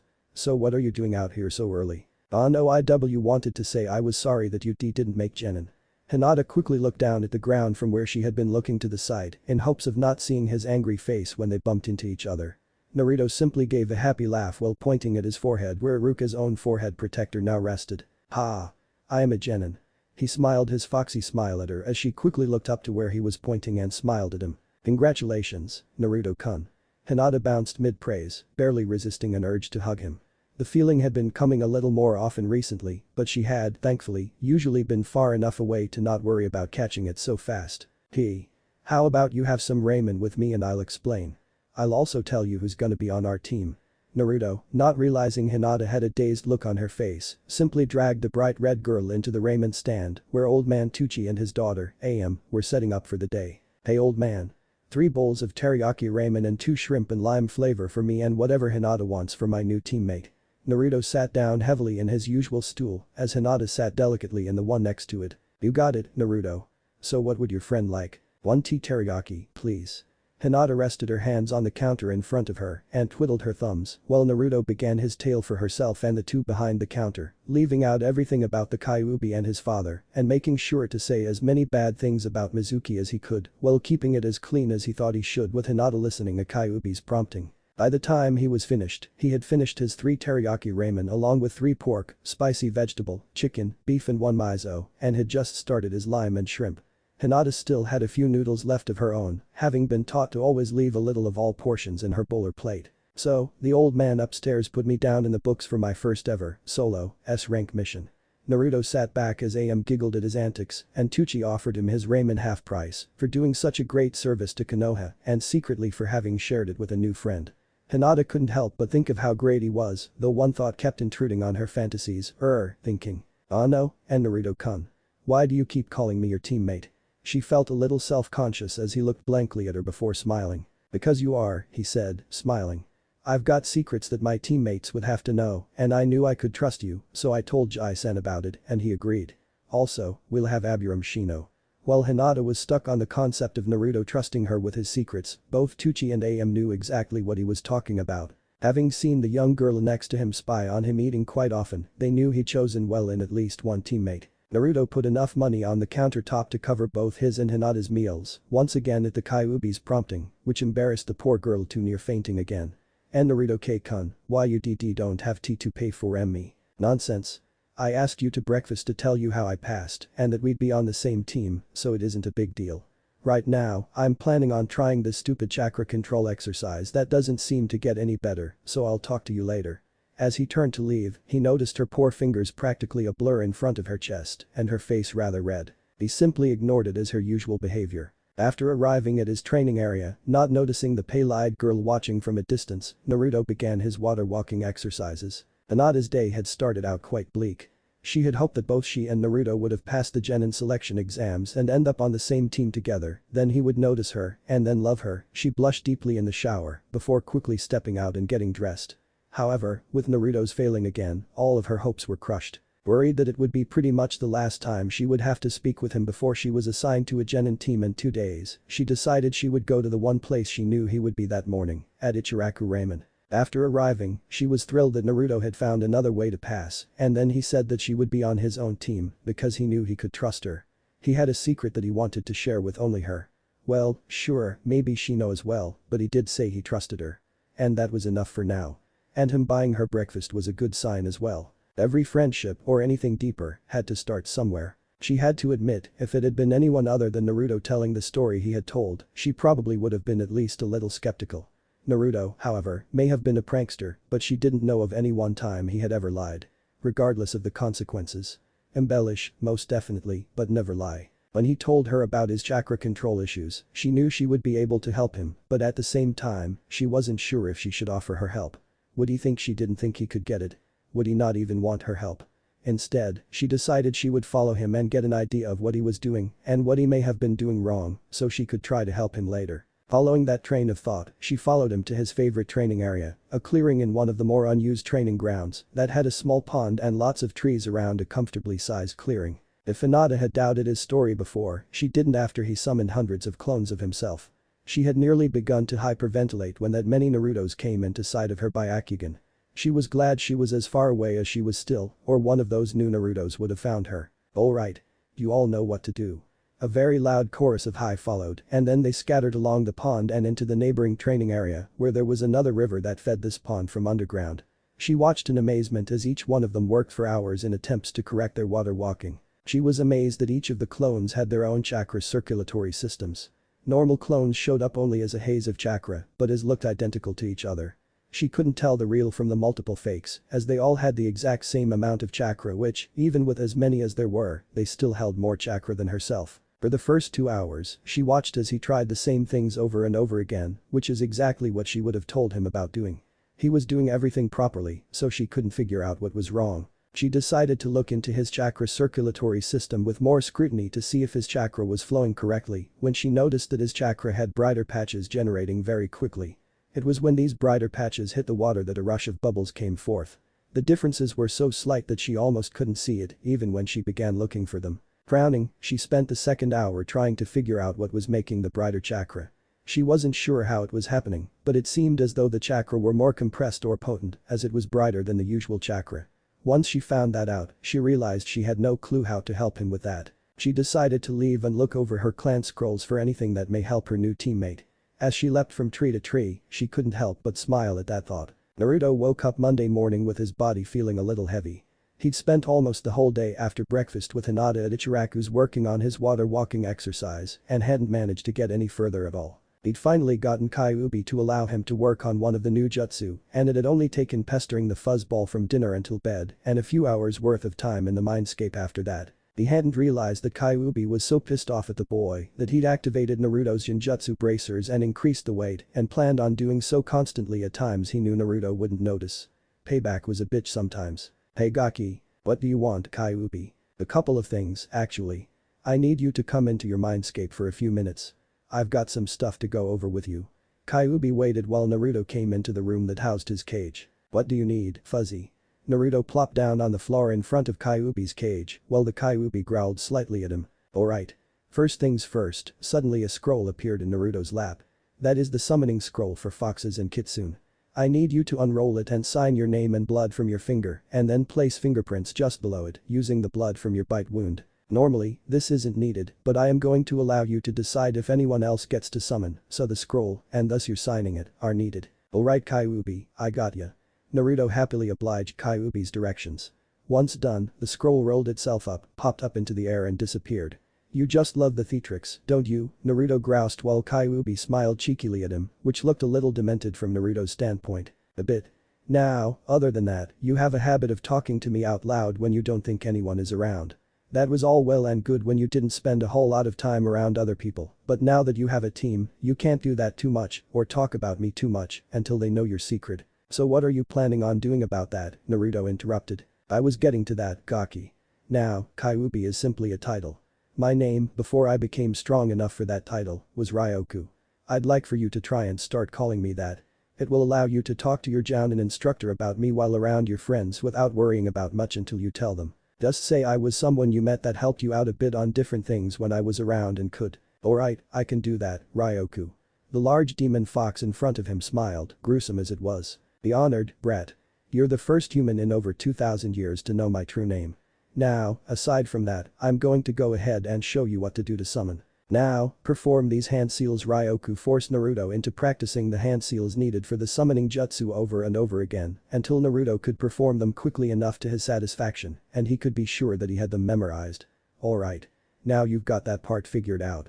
Next, we're going to practice actually performing the summoning, but that will have to wait. For now, it's time for you to get to the academy. Naruto immediately found himself in his room and rushed out the window towards the academy about 10 minutes earlier than he normally would have left.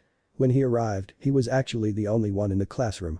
He sat in his usual seat and laid his head on the desk before an idea struck him. With a predatory grin to make Ryoku proud, Naruto quickly created 2 clones. One, still looking as himself, rushed out towards the entrance to the academy, while the other used a hinge to change into Iruka and sat behind the desk, and then they waited. Uhi Kurenai woke up feeling rather happy. She had been a jounin for a little over 4 months and had decided to take a genin team. Admittedly, part of it was due to her wanting to pass on some of her knowledge, while the majority of it was because she wanted to be the one to teach Hyuga Hinata. She had escorted Hinata to and from the academy while she was still a chunin until Hinata had learned enough to defend against villagers or at least make enough noise for someone to know something was happening if it were an enemy ninja from another village. During that time, she'd developed something of a sisterly or motherly bond with the girl. She wasn't entirely sure what to call it as of yet. Kurenai had specifically requested to teach Hinata's team and had, thankfully, been given permission. With some of the perverts around here, she really didn't want any of them to make the girl as uncomfortable as she knew Hinata could get. Kurenai had awakened very early and made her way to her favorite restaurant to get some breakfast. Her cooking was adequate but not her preferred choice. Afterwards, she met up with the other jounin who were taking teams for their tests. Arriving in the jounin lounge of the Hokage Tower, she sat next to Sarutobi Asuma and Hada Kakashi. Ah, hello Kurenai. How are you feeling about your first group of genin hopefuls? Asuma took a long drag on his cigarette while waiting for her reply. Fairly confident, actually. I've known Hinata for some time now, and the Aburam tend to work well with anyone who isn't outrightly confrontational or hostile towards them. I'm not sure how well Uzumaki will work with him, but there is more to him than he lets on, I think. When I scouted the class, he looked like he was doodling, but when I looked at the scroll, they were some rather detailed notes for pranking someone he nicknamed Iroi Dakusha, or perverted reader. The level of detail and notes on where he could get caught had me amazed. She took a sip of her coffee while Asuma looked at her a little strangely. Why would you have scouted the class? Kurenai gave him a short-lived glare. Am I the only one who wanted to know what the students' personalities were in a natural setting? Though I think the Inuzuka kid smelled me. While Asuma had the grace to look chastised, Kakashi spoke without looking up from his perverted book. The Aburam and Hyuga shouldn't pose much of a problem, but Naruto could gum up your team dynamics. He's supposed to have little skill in Taijutsu, knows only the basic ninjutsu taught at the academy, and no skill whatsoever in Jinjutsu. He finally looked at Kurenai, his eye in an upside-down U-shape and his face mask crinkled, indicating he was smiling. Of course, with the rumors of that jutsu he created to escape the Anbu and Chunin units that were supposed to chase him, you may find yourself at his mercy. Kurenai knew that he was referring to a rumor that had begun getting spread around about a year before she had made Jounin from a man she had turned down who went around town, saying she refused him because she was a lesbian. She simply preferred to get into a relationship with a man who wasn't focused primarily on sex. Kakashi, however, felt that his joking was all good-natured and innocent. But it pissed her off royally. This was far from the first time he had made reference to it, and if he hadn't had that Sharingan behind his forehead protector, she would have put him in a Jinjutsu of the most sadistic nature. But every time she did, he would use the Sharingan to get out of it. Kakashi, I think this is the last time you make any kinds of jokes about things you know aren't true, she stated as an idea suddenly flew into her head. She remembered Naruto's pranking scroll quite well, and the Gaki just so happened to be on her team now. Her sadistic smile made the ex-Anbu captain pale for a moment before his eye formed into an upside-down U again, showing he didn't believe a word she said. You've said that before, but I've always managed to get out of anything you've thought up so far, he said casually, flipping the page in his ever-present orange book. That damned hentai. Now you two, Asuma tried to calm the two down before Kurenai resorted to some rather nasty Jinjutsu just to test Kakashi's eye. We have to go meet our teams. Why don't we head over that way? He began to hesitantly pull Kurenai away since she looked ready to viciously attack whoever or whatever made the wrong move closest to her as Kakashi simply poofed away. Almost immediately, Kurenai's demeanor changed and she began laughing. That pervert doesn't know what he's about to get into. She began to cackle like a mad woman, making the surrounding Jounin a little uneasy. Asuma simply lit a second cigarette, completely ignoring the fact that he already had one burning in his mouth and that he was puffing away on two trying to calm down. He may respect the woman, but that didn't mean that she didn't make his skin crawl when she got like this. Naruto had his head down when he heard a lazy voice speak up behind him. Troublesome. Naruto, what are you doing here? This is only for those who graduated. Nara Shikamaru stood next to Naruto as he lifted his head, smiling away and pointing at his forehead. I did pass, just not the same exam the rest of you did. The lazy genin looked at him blankly for a second before sighing and mumbling how troublesome it was to himself. He sat in his own seat as Uchiha Sasuke came in and sat next to Naruto, ignoring the sudden glint in Naruto's eyes or mistaking it for Naruto becoming one of his fanboys. Naruto simply hoped the clone outside could keep Iruka busy long enough. No one noticed the Jounin enter the room under a powerful invisibility Jinjutsu or other Jounin set up around the ceiling above the tiles to watch the genin hopefuls before actually meeting them as their instructors. A few moments later, most of the students were in the class, except for the two girls who were considered the founders of the Uchiha Sasuke fan club. Yamanaka Ino and Haruno Sakura, who could be heard arguing on their way into the class. Out of the way, forehead girl. You move, Ino pig. Suddenly, both girls were stuck side by side in the doorway, glaring daggers at each other. I beat you, Ino pig. Oh, you wish. My toe was in easily a centimeter before yours. They both pushed forward at the same time only to fall into the room and on top of one another in a position that Inuzuka Kiba called them on. Oh, hey ladies. If you want to get to that, let me get a camera first. Both angered girls looked directly at him, killing intent radiating off of them. He whimpered slightly, just like the puppy resting on his head, and quickly backed off to his own seat. The two girls got up and quickly moved toward Sasuke's desk and incidentally, Naruto's who was sitting right next to him. Move Naruto, you're sitting in the seat next to Sasuke. Sakura had expected a quick movement from the boy that had loudly proclaimed his love for her, but was very surprised when that wasn't how things turned out. Say please, he said. Several shocked looks were on Naruto at that point. What? Sakura wasn't sure she had heard correctly. If you want me to move so you can sit in the seat I was already sitting in, and quite comfortably at that, then you can say please. Otherwise, I think I'll stay. Sasuke, sitting next to Naruto, was silently going wild in his mind. He wouldn't show anything externally, but he really hoped Naruto would just snap and take the two girls down with him. You didn't even pass, dead last. So you shouldn't be here. Now move or you'll do nothing. Should you try to forcibly move me, I'll stop you, and if you don't do anything, you don't get the seat. Therefore, if you want to sit here, you'll ask nicely or sit somewhere else. A second had passed before the silence was broken. May I sit there, please? Sakura turned in shock to look at Ino, who had a smug grin on her face, thereby completely missing Naruto's moving out of the seat and sitting Ino in it delicately. A foxy grin at Sakura and a jaunty salute to Sasuke, while Iruka snickered behind his desk, left Naruto moving up to the back of the class to sit next to Hinata, who blushed brightly at the close proximity, which caught the eye of a wild-haired boy with a puppy resting on top of his head. Hey, dead last. What are you doing here? This is only for people who passed.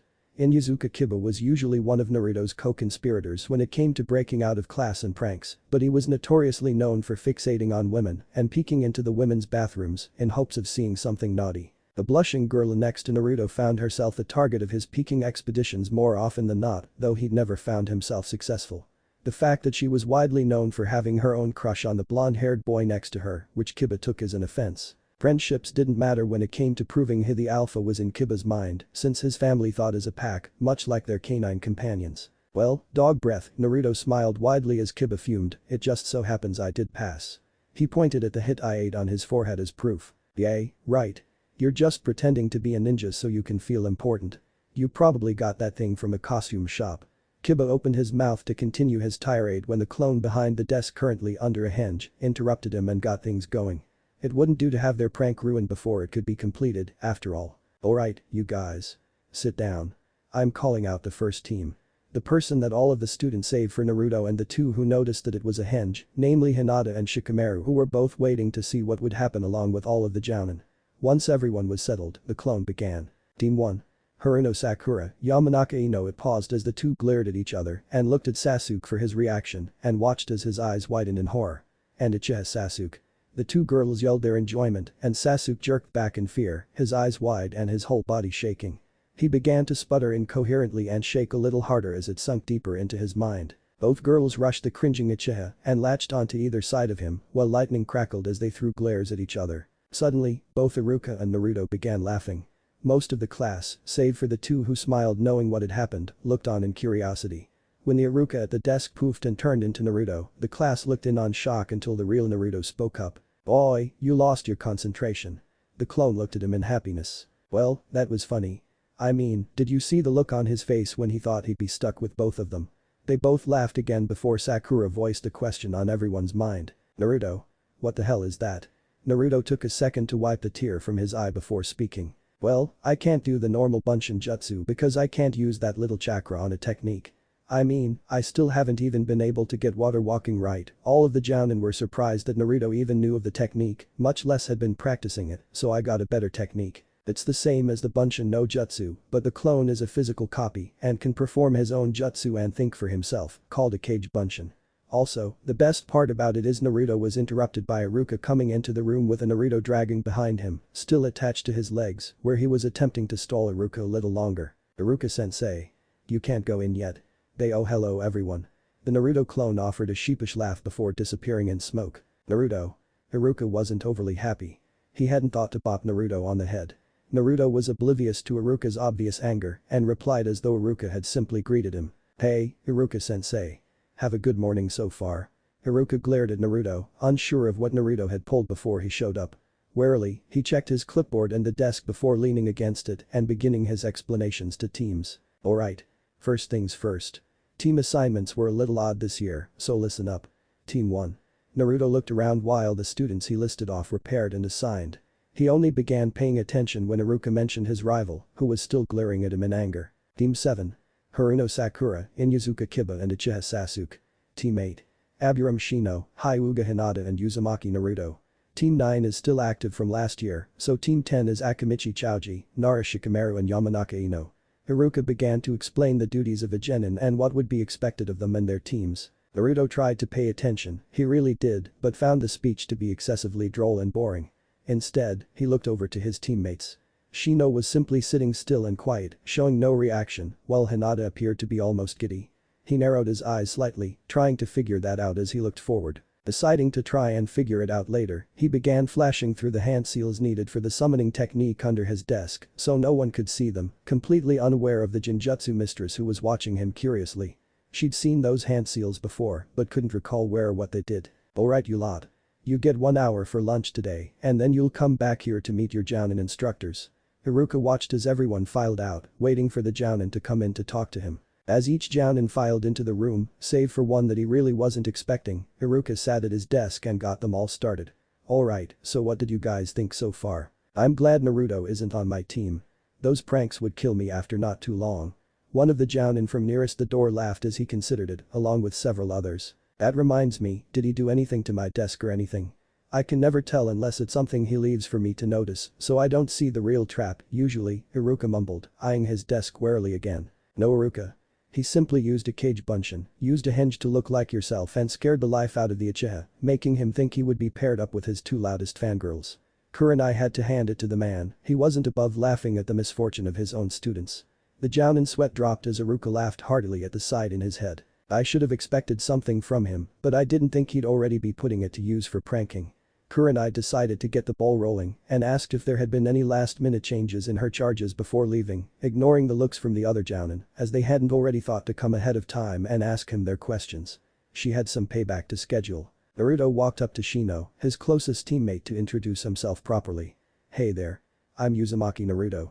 He held out his hand to shake Shino's, getting a raised eyebrow for only a moment before Shino shook his hand back, a little shocked when Naruto began pumping it furiously. "I was thinking we could get Hinata and go get some ramen for a quick lunch. We could be back in time for the bell." Naruto was a little worried when Shino didn't say anything, but was appeased by his nod.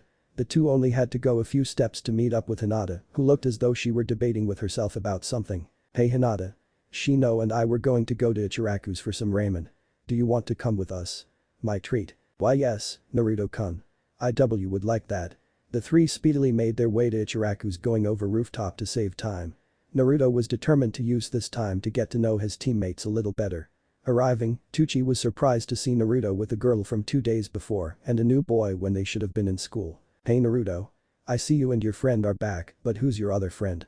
Naruto sat in his usual stood with Shino and Hinata on either side of him on the small countertop stools. "Well, you already know Hinata from the day before yesterday, but this is Aburam Shino.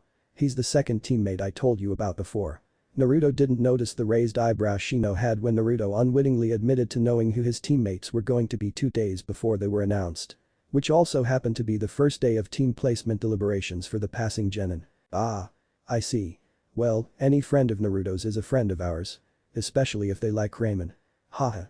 AM came from the kitchen area and whacked her father with a towel, eliciting a girlish scream from the man. "Oh, really?" she admonished, sounding familiar with the routine. "Now, Naruto-kun, what would you and your friends like? Remember, you can only go 2 bowls to still make it back on time." A pout from Naruto was her first answer. A hidden glare from Hinata was her second. "Do teriyaki for me, please." "What do you two want?" he asked, looking at both. "No 1 tea teriyaki, please." AM didn't bother writing them down as she turned to Shino for his order. Years of getting multiple orders from Naruto at one time gave her an incredible memory. "1 pork ramen, please and thank you." AM smiled at Shino's manners as both she and her father went back to make their orders. Naruto wasn't totally sure what to talk about with his new teammates, so he decided to start with what he hoped were safe topics. "So, what do you guys plan to specialize in? Anything in particular?" A few seconds of silence looking between both of them were interrupted by Shino, who decided he would answer as Hinata seemed to be waiting for him to. "My specialty lies in my clan's techniques with our allies, or our Kakeichu bugs. With them, we perform certain ninjutsu and jinjutsu." Naruto looked at him curiously. "Can I see one of them?" A little surprised, Shino held out his hand, waiting to see Naruto's reaction. When he let one of the bugs go onto Naruto's hand, he watched idly as Naruto brought it up close to his eyes and looked at it in apparent interest. "Cool. So you can control them?" "Yes." Shino was still rather surprised by Naruto's actions, but was greatly relieved he didn't find him disgusting. No matter how apathetic the Aburam may appear, it was only thanks to learning to control their emotions, so they didn't lose control of the hives held within their bodies. Being ridiculed for years in the academy for who he simply was made him hesitant to interact with anyone else, though that didn't seem to matter so much to Naruto. Naruto handed the bug back to Shino and then faced Hinata, not noticing the bug go back under Shino's skin. "What about you Hinata? What do you want to specialize in?" Hinata blushed lightly as AM brought out the bowls of delicious ramen goodness and set them in front of everyone, getting polite thank yous as she did so. IW want to be a Mednin and master my clan's Taijutsu ST style. Naruto nodded his head as though it were the most sensible thing in the world. Well, the way I train, I'll probably become your practice body. Naruto grinned widely as Hinata flushed at the way Naruto made it sound. He then dug into his noodles with gusto. What about you, Naruto-kun? Naruto slurped the noodle in his mouth happily until the end came up and thwacked him in the forehead before replying. Ninjutsu, definitely. I just have too much chakra to use Shinjutsu properly and no one would ever practice Taijutsu with me, so I never really fought against others to learn it properly. While Hinata could certainly believe Naruto's statement from having seen his chakra pathways, Shino was a little surprised at the allegation. Surely he meant a lack of control for most Shinjutsu, right? Shino was sure that his team was going to be anything but dull. His allies were telling him that Hinata was highly attracted to Naruto as she released a near constant amount of pheromones while around him and that Naruto had immense chakra reserves, which supported his Jinjutsu statement. They also told him that his chakra was different than usual chakra. They didn't explain it in any other way and couldn't when he asked, but they were adamant about it. The three continued to eat and talk, primarily of the genin exams and their views on them and each other's fights until each was done and left for the school grounds early, just to be sure to have enough time. Teammate had been in the classroom when the bell sounded, already waiting for their jounin, who had actually been watching them the entire time they were at Ichiraku's. She had wanted to know what they would do now that they knew who their teammates were and was a little surprised when Naruto had mentioned that he'd already known since he had apparently told the ramen chef earlier in fact than when the teams were even created.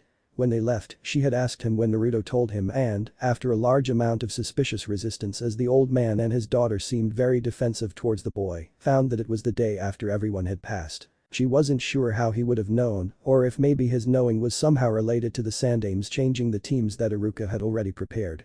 Regardless, it was an interesting bit of information. When Kurenai went into the classroom with all of the other Jounin instructors, save for one chronically tardy one, all of the passing genin were in the classroom and Iruka quieted the class down. Alright. Now, here are your Jounin instructors, they will call you by team number. Follow them and good luck. Iruka sat as the Jounin began calling their students from their team assignments. When her turn came, Kurenai stepped forward and called them, watching as they stood from their location together and followed her out of the room. Teammate followed their new Jounin sensei out of the academy and out towards the academy training grounds where they practiced their weapon throwing and accuracy.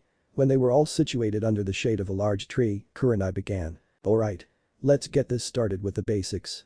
I'll introduce myself to show you how I want you to do so and then we'll begin. My name is Yuhi Kurenai.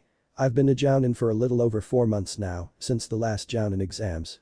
I had been a Chunin for the 9 years before that. My specialty is Jinjutsu. My likes are creating new Jinjutsu, green tea, beating the hell out of perverts. She watched the two boys' faces to see if either of them cringed and was pleased to see that they didn't, though Naruto appeared to smile as though he agreed, even though he created the infamous Auric no Jutsu and practiced with my kunai which I use on aforementioned perverts. She was inwardly very pleased as Naruto blanched while he covered up his nether regions and Shino shifted uncomfortably. My dislikes are perverts, men who dodge my kunai. She almost laughed as Naruto began to go from pale to green, men who believe women can't be every bit as good as a man can be, and those who think of themselves over others. My hobbies are sharpening kunai. She almost laughed as Naruto's eyes began to bug out of his head and cross. God, she was loving this, reading and researching Jinjutsu and sweet kebabs. My dreams for the future are to become one of the greatest kunoichi of my generation and one day have a daughter. She looked at Hinata with a soft smile who smiled slightly back. Alright, now you tell me your names, likes, dislikes, hobbies and dreams for the future. She pointed at Shino. Abiram Shino. I like researching new bugs and insects as well as work with my family's allies. I dislike those who kill insects for no reason and who judge people without reason or foreknowledge. My hobbies are breeding better versions of my family's Kakechu bugs and others. My dream for the future is to be a strong and able clan head. The monotone was expected from an Abiram, but he seemed to speak as little as possible for each sentence. Alright, now you, please. She indicated Hinata who was furiously pushing her fingertips together. Oh no, I am Hyuga Hinata. I like making medicinal salves and pea-pressing flowers and, she quickly looked to Naruto and then back to the ground before anyone other than Kurenai could notice. I dislike those who judge people before they get to know them and thos who hurt others for no reason. My hobbies are training and cooking. My dream is to be a great clan head. Kurenai nodded, already knowing all of those things. She did, however, notice that Hinata would look at Naruto out of the corner of her eye every few moments and hoped it wouldn't cause a problem. She knew how emotions could cloud a person's judgment and hinder Kunoichi's abilities. Maybe he can help her get over her stuttering and confidence problem, though. I'll have to get to know him a little better before I let them get too close, however. But if he's really the way Iruka describes him, maybe I can help it out. She smiled inwardly as she thought of ways the two could help each other out. He had way too much confidence and was far too loud, while Hinata needed both of those things, in moderation, of course. If he's a pervert though, her thought suddenly turned much darker. Alright, Blondie, now you. Naruto straightened up and poked himself in the chest with his thumb, not paying attention to Kurenai's slightly darker voice, as she still had thoughts of him being a pervert in her mind. I'm Uzumaki Naruto. My likes are ramen, trying different kinds of ramen, training, learning my father's jutsu, and my new teammates. My dislikes are waiting for the 3 minutes for ramen to cook when I run out of ramen and have to wait to go buy more. Kurenai was really beginning to see a trend here, people who judge others for things they can't control. She almost frowned as Naruto's face fell before going back to his happy-go-lucky self, and bastards who think they are better than others simply because of who their families are like Sasuke team. My hobbies are training, learning new jutsu, pranking Jai-san while he's in his office and pranks in general really, as they're great training, and making new friends. My dreams for the future are to be better than my father and learn all his jutsu and be the greatest Kage ever from all the shinobi lands. Kurenai let herself smile at the group, happy with their responses. What an interesting way for him to have turned out. I wonder why he wants to be Hokage, though. It really was an interesting dream for him to have. Alright, you have very ambitious and honorable desires and dreams. If you work hard, you should each be able to obtain them.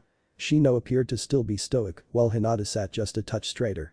She was a little confused by Naruto's sudden change from happy to looking at her, as though examining her before he smiled like normal. She simply ignored it as a question suddenly popped into her head. Naruto, you mentioned your father a few times. I didn't think anyone knew who he was. Were you able to find out? She was a little confused as he stopped all movement suddenly before looking at her dead in the eye. Yes. Well, who was he? I may have known him. She was thinking about possibly telling him something if she did indeed know him, but she was curious as to why he seemed undecided and hesitant to speak, almost scared even. Well, I plan on telling all of you guys who my father is and my other secret, he said while holding his stomach, shocking her a little at what it implied, but I want us all to get to know each other and learn to trust each other first. She looked at the other two of Team 8, who appeared a little confused, even Shino, before looking back at Naruto. I see. Well, we should all learn to trust each other. After all, being a part of a team is learning to do just that and working together and covering each other's backs. Now, she said, straightening up, we will begin the introduction portion of this whole thing. Tomorrow, we are going to have our first mission. She watched as each one became focused solely on her. We were originally going to do it today, but I decided to change our mission last minute. She trailed off a little as she thought about how she was going to get back at Kakashi, so we'll get it done tomorrow. You will meet at training ground 8 at 9 in the morning. I'll give you your mission profile then. Come prepared with everything you've got, you'll need it, she finished, speaking solemnly. Ah no Kurenai-sensei. What kind of mission are we going on? Kurenai thought for a moment over Hinata's question before replying as honestly as she could without giving too much away. The truth of the matter was that she hadn't fully thought out what she wanted, though she knew what the end result was to be. In truth, it would have originally been a survival exercise. You see, only 3 teams, 9 of the whole graduating class from the academy, will become genin. She watched as each of them looked shocked and gave them a moment to let the information settle. However, I am going to give you a different mission. One that, were it to be a real mission, would be classified as C rank, if not B rank in nature. Their eyes widened even more at hearing this, while Naruto appeared to nearly vibrate with excitement while bouncing in place. She didn't think she wanted to know how he would react if he found out it was only because Kakashi was a highly skilled ninja and loved his book with a frightening passion. Because of the nature of the test, I have to wait until tomorrow, as if it were a sudden and important mission, to give you the details. You needn't worry though, there is almost no chance of dying. I'll be watching over you the whole time, making it safe. She waited for any last-minute questions before continuing. I suggest eating well tonight and something relatively light tomorrow morning, at least an hour in advance. You'll be getting a severe workout with your mission. I can at least give you that much. That's all, for now. Go home and rest, train, do whatever you want, just do not do anything that can impede you tomorrow. You'll need everything you've got. Remember, training ground 8, 9 o'clock. With that, she shunshed it away, just far enough not to be detected, and watched them to see what they would do. Well guys, Naruto began, I think I'm going to go train some more. I've got some things I'm working on, and we still have a lot of daylight left. Either of you want to join me? Only Kurenai saw that he was really hoping that they would. I cannot. My clan requested that I return as soon as our meeting with Kurenai-sensei was over to discuss my team, Jounin instructor and initial views. To the point and direct. Kurenai would have to admit he was probably going to be the best at delivering their mission reports. Oh, alright. How about you, Hinata? I can't. She began to look truly distressed. My father wants me home as well. Naruto smiled at them both while scratching the back of his head. Alright. Well, see you guys tomorrow and let's make sure we're 3 of those 9 who pass. With final goodbyes given, Kurenai watched as the other 2 left and Naruto looked a little sad before running off to his favorite training ground, unaware of his shadow tailing him from the tree line. Kurenai had received a report from Iruka detailing Naruto's sharper than normal eyes and ears, so she made sure to use one of her more powerful invisibility genjutsu. Thankfully, his nose wasn't as good as an Inuzuka's, though she made it a point to stay downwind just in case. After about a minute of running, Naruto broke the silence, spooking Kurenai into thinking she'd been found. So, Ryoku, what do you think of our new team and Kurenai-sensei? Kurenai was a little worried when Naruto began a one-sided conversation. Not because he was speaking out loud, but because he was doing so when he thought he was alone and not to himself, which left only one being he could be speaking to. Yay, I know we can trust Hinata with you and Dad, but Shino is still only a possibility. Kurenai-sensei already knows, so I doubt she'll freak out or anything. She listened intently as he paused, as if listening to someone or something. Shut up you damn fuzzball. She seems nice so far, so I don't think we need to pull any pranks on her right now. Kurenai kept her anger in check when she realized just who that fuzzball was and who it wanted to prank. Sadly, it wasn't enough to keep the Kyuubi from recognizing it. Naruto stopped and just stood there. You can come out now, Kurenai-sensei. Knowing she was busted, she went ahead and dropped her genjutsu and jumped in front of Naruto, far enough away to respond, she hoped, to any aggressive actions, but not so far away as to appear to be worried about it. So you found me out. She was actually impressed enough to let it show in her voice. Something like that. Naruto was watching her for any sign of attack. He knew that he would have to rely on the Kyuubi if she attacked, and he could only guess at the repercussions that would cause. Kurenai, thankfully, wasn't oblivious to his thoughts. To answer the question you have probably got running through your mind is that I was still there after I shunshed it away, watching to see what you guys would do. Since the other 2 were going home and you to train, I decided to follow you to see how you train. I do have to know these things. It'll also help knowing how to set up training schedules if you 3 pass. She could tell he believed it but wasn't sure if that was the only reason. How about this? I can tell that you aren't too sure about me yet and I can certainly understand that. You're probably curious about me, just as I'm curious about you, since we've never spoken. How about we play question and answer? All it is that one of us asks a question and the other answers it. You don't have to answer, just give a reason as to why you don't and that substitutes the answer, however, all answers must be truthful. And of course, you don't have to answer in full the whole time if there is a part of something you don't want to answer for whatever reason. Take the issue about your father as the example, since you've already said you want to tell us later. You can stop at any time and this allows us a chance to get to know about each other. You can even get first question. Does that sound okay? Naruto thought about it for a minute before nodding. He motioned for her to continue along with him. I'd prefer to do this in the training spot I was heading towards anyway. My usual training method, now that I'm capable of it, is to use several kage bunshin to multiply my training. It won't work for physical things, like Taijutsu, unless learning forms, but I still have to actually do the work or it becomes useless. It works great, though, for learning jutsu, chakra control and reading scrolls. Kurenai didn't really think exhausting himself with kage bunshin was a good way to train, but decided that she would tell him that after seeing exactly what he did, so she only nodded in response. When they arrived in the clearing in the woods, she looked around in appreciation. It wasn't a large clearing, but large enough to support 30 people comfortably with a large pond in its center, fed by an underground stream that came a small river in the neighboring training ground. She could see a line of scratch marks on one of the trees, showing that someone had been learning tree climbing. Were you the one learning tree climbing over there? She asked, pointing towards the tree she had noticed. Yay, but I can't get that damned water walking exercise right. Kurenai was impressed that he even knew about those exercises, much less had been working on them. It only confirmed what he'd said in the classroom earlier that day. The other 2 of his team would definitely have received at least the tree walking exercise knowledge from their families, so it was good that he was advancing on his own in that regard. She sat where he indicated, which was the only available spot aside from the ground. Well, at least he's a gentleman, she thought. Naruto walked towards the pond and put his hands into a cross shape and yelled out his now favorite technique. Kage bunshin no jutsu. Kurenai's view of everything was obscured as she was surrounded by puffs of smoke. When it cleared, she blinked the water from her eyes the smoke had caused and then stared, mouth wide open as everywhere she looked was filled with a Naruto clone. A flesh and blood Naruto clone. Alright. You guys know what to work on. U100, work on water walking, U100, dad's technique, U50 work on that Bisekinoko technique and U50, work on that water technique in the other training ground. It'll be too loud here. After all the clones received their orders, they took off, leaving Kurenai still impressed that Naruto didn't even seem to be winded from having created 300 clones of himself. Alright, Kurenai-sensei. First question. Do you hate me for what I carry? Kurenai was brought back when he asked his question, looking directly at her and not blinking. No. I hate the Kyuubi for all the ones that died during his attack, but not you for carrying it. She mentally let out a breath of relief as he nodded in acceptance. Were you talking to Kyuubi on your way up here? Yes. His true name is Ryoku, and that is how I will reference him while around the others until I let them know about him and how I would like for you to do so as well.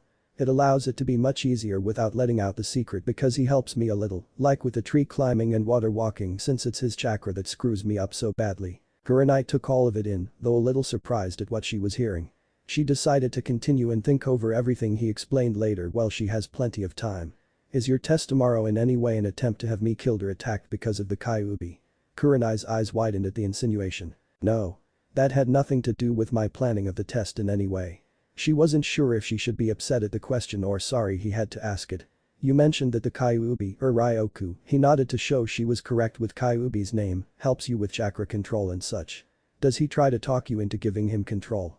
Or does he ask you to do anything risky? That's actually two questions, but I'll answer them both as they're relatively similar.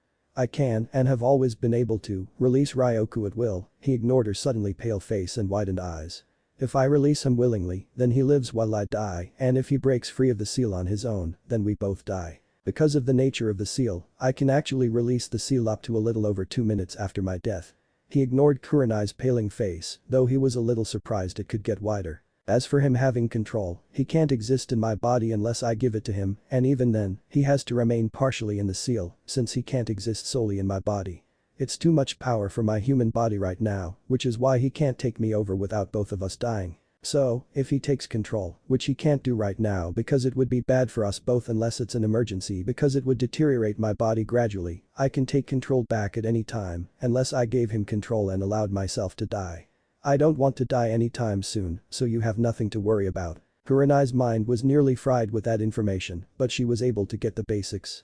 Kyuubi could take temporary control, but wouldn't as it would cause too many problems, and Naruto can take control back at any time, unless he killed himself somehow to where Kyuubi could keep his body. It was more the fact that he could release the Kyuubi at all, especially when taking into account that she knew the villagers had attempted to take his life in the past. If they had succeeded and he really could release the seal up to 2 minutes after dying even if only out of spite, he could allow Konoha to be destroyed. Oh okay. Naruto smiled slightly at her as Kyuubi laughed outright at her expression. He was loving this, the sadistic bastard. Apparently, messing with Naruto's mind was simply too easy as he had a home field advantage. Are you worried I will turn Kyuubi on you and the team? Kurenai could tell he was watching her intently again. I am still a little worried about that, as I can't be fully assured that Ryoku, she amended, can't take full control aside from your word. She could see he didn't like how she had phrased that, so she quickly continued. But I'm far less worried about it than before. There is, after all, no point in doubting you at the onset of our team's formation. She was happy to tell that he was calmed by her last words. I suppose that was all I really wanted to know for now aside from one last question. She continued when he gave her an expectant expression. How much of your overall chakra did making 300 shadow clones use? I mean, it is considered a forbidden jutsu because it splits your chakra evenly amongst however many clones you create unless you specifically make them with a certain amount in mind. I split it evenly to all of them. I can do it with different amounts, but I didn't see any reason. Ryoku can fill my reserves back up within a few minutes, but I also used a little of his chakra in the mix since I could make more and get them closest to my own chakra levels. I'm already almost at half my normal reserves. Kurenai simply shook her head and smiled. Alright, thank you. You've answered all my questions and we've each asked the same amount. Do you have any last ones? Nope. I only really had 2 that I worried about and you answered them. She nodded and said her goodbyes, with a reminder to show up at 9 the next day and not to wear himself out. After she was gone, Naruto spent a few minutes going over her responses and actions with Ryoku, both happy with what they had seen and the answers they had received. Oddly, it wasn't until later that night that Kurenai realized that Naruto could probably have asked Kyuubi why he had attacked Konoha. She decided that she would talk with the Hokage about it if her team passed, which was most likely as it wasn't normally looked highly upon for a team with several prominent heirs to fail. Shino walked into his clan house, leaving his sandals by the entryway, and walked into the living area where his parents were waiting for him. "Welcome home, Shino. Did you have a good day?" Shino's mother, Ami, poured him a cup of tea and set it on the table in front of where Shino sat a moment later. "Yes, mom. Thank you." He sipped his tea and waited for his father's question. It wasn't normally so formal between them, but both of his parents were excited about his new genin assignment. It, like the hives within their bodies, was considered a rite of passage amongst the Aburam and not to be taken lightly. "Who is on your genin team and your instructor?" Shibi's voice rumbled slightly as he spoke, his own cup of steaming tea in his hands. "On my team are Hyuga Hinata and Uzumaki Naruto," almost as if believing he couldn't sense it himself. Shino's allies told him his parents suddenly became very nervous. "Our instructor is Yuhi Kurenai." Shino narrowed his eyes slightly as his parents exchanged worried glances. "What are your first impressions of them?" Shino noticed his mother sat back slightly, acknowledging his father's desire to converse with him and not interfere. Shibi's question seemed normal enough, but his tone suggested otherwise. "Of Hyuga Hinata, I would have to say she was unremarkable. Her taijutsu was par with the rest of the kunoichi of our class, and her knowledge equally average. Her self-confidence is severely lacking, and she is still quiet and shy as she was then. However," he cocked his head to the side as he reviewed his earlier thoughts of his team, "she has pure ambitions and good aspirations to better herself." He set his cup down and faced his parents equally. "It would seem, however, that she has held back, whether it be consciously or unconsciously during her tenure at the academy. Naruto has made mention of seeing her hold back during the genin selection exam to jutsu matches."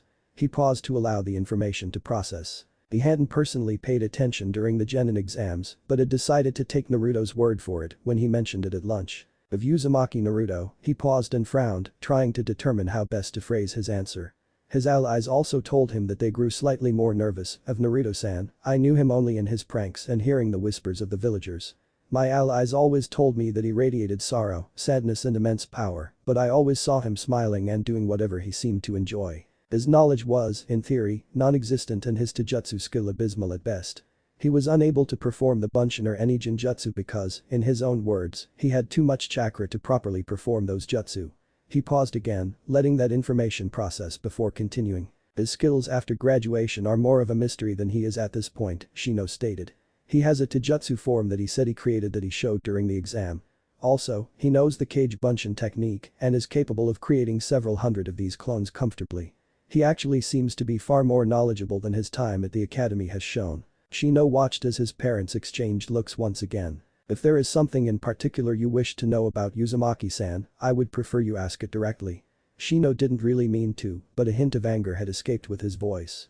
Naruto had proven to be a potential friend, human friend, that was not likely to think less of him for his family's lifestyle. He found himself strangely defensive of his new teammate, but decided to speculate as to why later. Ami looked at her son with relatively wide eyes for an Aburam, while Shibi simply sighed.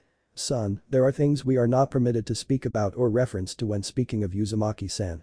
However, since he is on your team, we must ask questions to ascertain certain knowledge to understand truth from untruth. So we ask this once and also ask that you ask no questions about it. What are your views of Uzumaki Naruto as a person?" Shino wasn't really sure what to say. He hadn't expected something of that nature from his father, but the way his parents were acting proved that his answer was greatly important. "Is this in reference to Naruto's secrets?" Shino's Kakechu suddenly went wild with a myriad of emotions they felt from both of his parents. Their own personal hives didn't seem to fare any better, as loud buzzing could be heard in the room for a few seconds before they regained control. "Has he told you his secret?" his mother asked, nowhere near the apathetic nature of the Aburam. Shino's eyes were fully wide in his own shock at his parents' attitudes. "No," he said, recognizing the heightened emotions falling very quickly to normal levels, "but he has stated that he wishes to tell the entire team his secret after we can learn to trust each other, along with whoever his father is." Suddenly, emotions began to spike again, this time, mostly shock with just a little confusion. "His father?" Ami asked, looking at Shibi. "His child and Kushina's. It could be. It would make sense if Naruto were his son." Shibi trailed off in thought. "We will discuss it later. For now, I would ask that you observe him and make your own views and opinions. We trust you and your judgment, Shino." Shino, completely confused but realizing that some rather important information had just passed by him and he wasn't privy to it, merely nodded his head. Hinata had a large grin on her face the entire way to the Hyuga estate. She couldn't believe her luck. I'm on the same team as Naruto-kun. She absent-mindedly performed a pirouette around a few children who were running in the street. This will give us lots of time to spend together. We can train together, work together, advance together. She sidestepped an older man who seemed to have a large mass of white hair with little red triangles on his cheeks, similar to an Inuzuka's, who was being chased by two very angry women yelling for his blood and their undergarments. But her smile faded into a frown. What if I make us fail a bunch of missions or do something wrong while training? Then he won't want to work together. She bumped into a teenage girl and apologized quietly as she continued. She tried to think of ways to train where she wasn't likely to fail as she continued her path home. Recognizing the familiar wall beside her, she shook her head from side to side as if to clear her thoughts before the guards at the gate saw her. "Hello, Hinata-sama." The two branch members at the gate smiled and waved at Hinata as she passed. Hinata was a favorite amongst nearly all of the branch members as she was one of only a very few who had never once used their cursed seal to cause them pain or to show them their place, aside from the once that she was taught how, and she'd apologize profusely afterwards. She was always kind to them all and helped them if she ever saw them struggling with anything, even menial labor, which greatly increased the respect of most of them as she had grown. Hello, Rain-kun, Jin-kun. She smiled and waved back at them, yet another thing that many of them appreciated from her. It was simply another thing they respected her for. She greeted them back as equals rather than servants, no matter how they knew she was taught to treat them as. The only exceptions were around other main branch members who may punish either her or them for lack of proper respect. Did you get a good team today, Hinata-sama? Her bright smile and slight blush indicated she was very happy with her team. I do believe that she is happy with her team, Rain-san. Jin began their usual banter. Quite right, Jin-san. Rain continued. But we shouldn't keep her waiting. Oh no, we mustn't. Hinata greatly enjoyed talking with the two of them, but when they got together, it was a lot like watching a game where a little ball gets batted back and forth as they spoke. But it always amused her, even when she was younger. Quite right. Jin turned his attention fully to Hinata with a pleasant smile still in place. Your father would like to see you as early as possible, please, Hinata-sama. We believe he is interested in your new team. He is currently within his private study. Thank you. Hinata quickly moved through the courtyard into the main household. From there, she went directly to her father's study.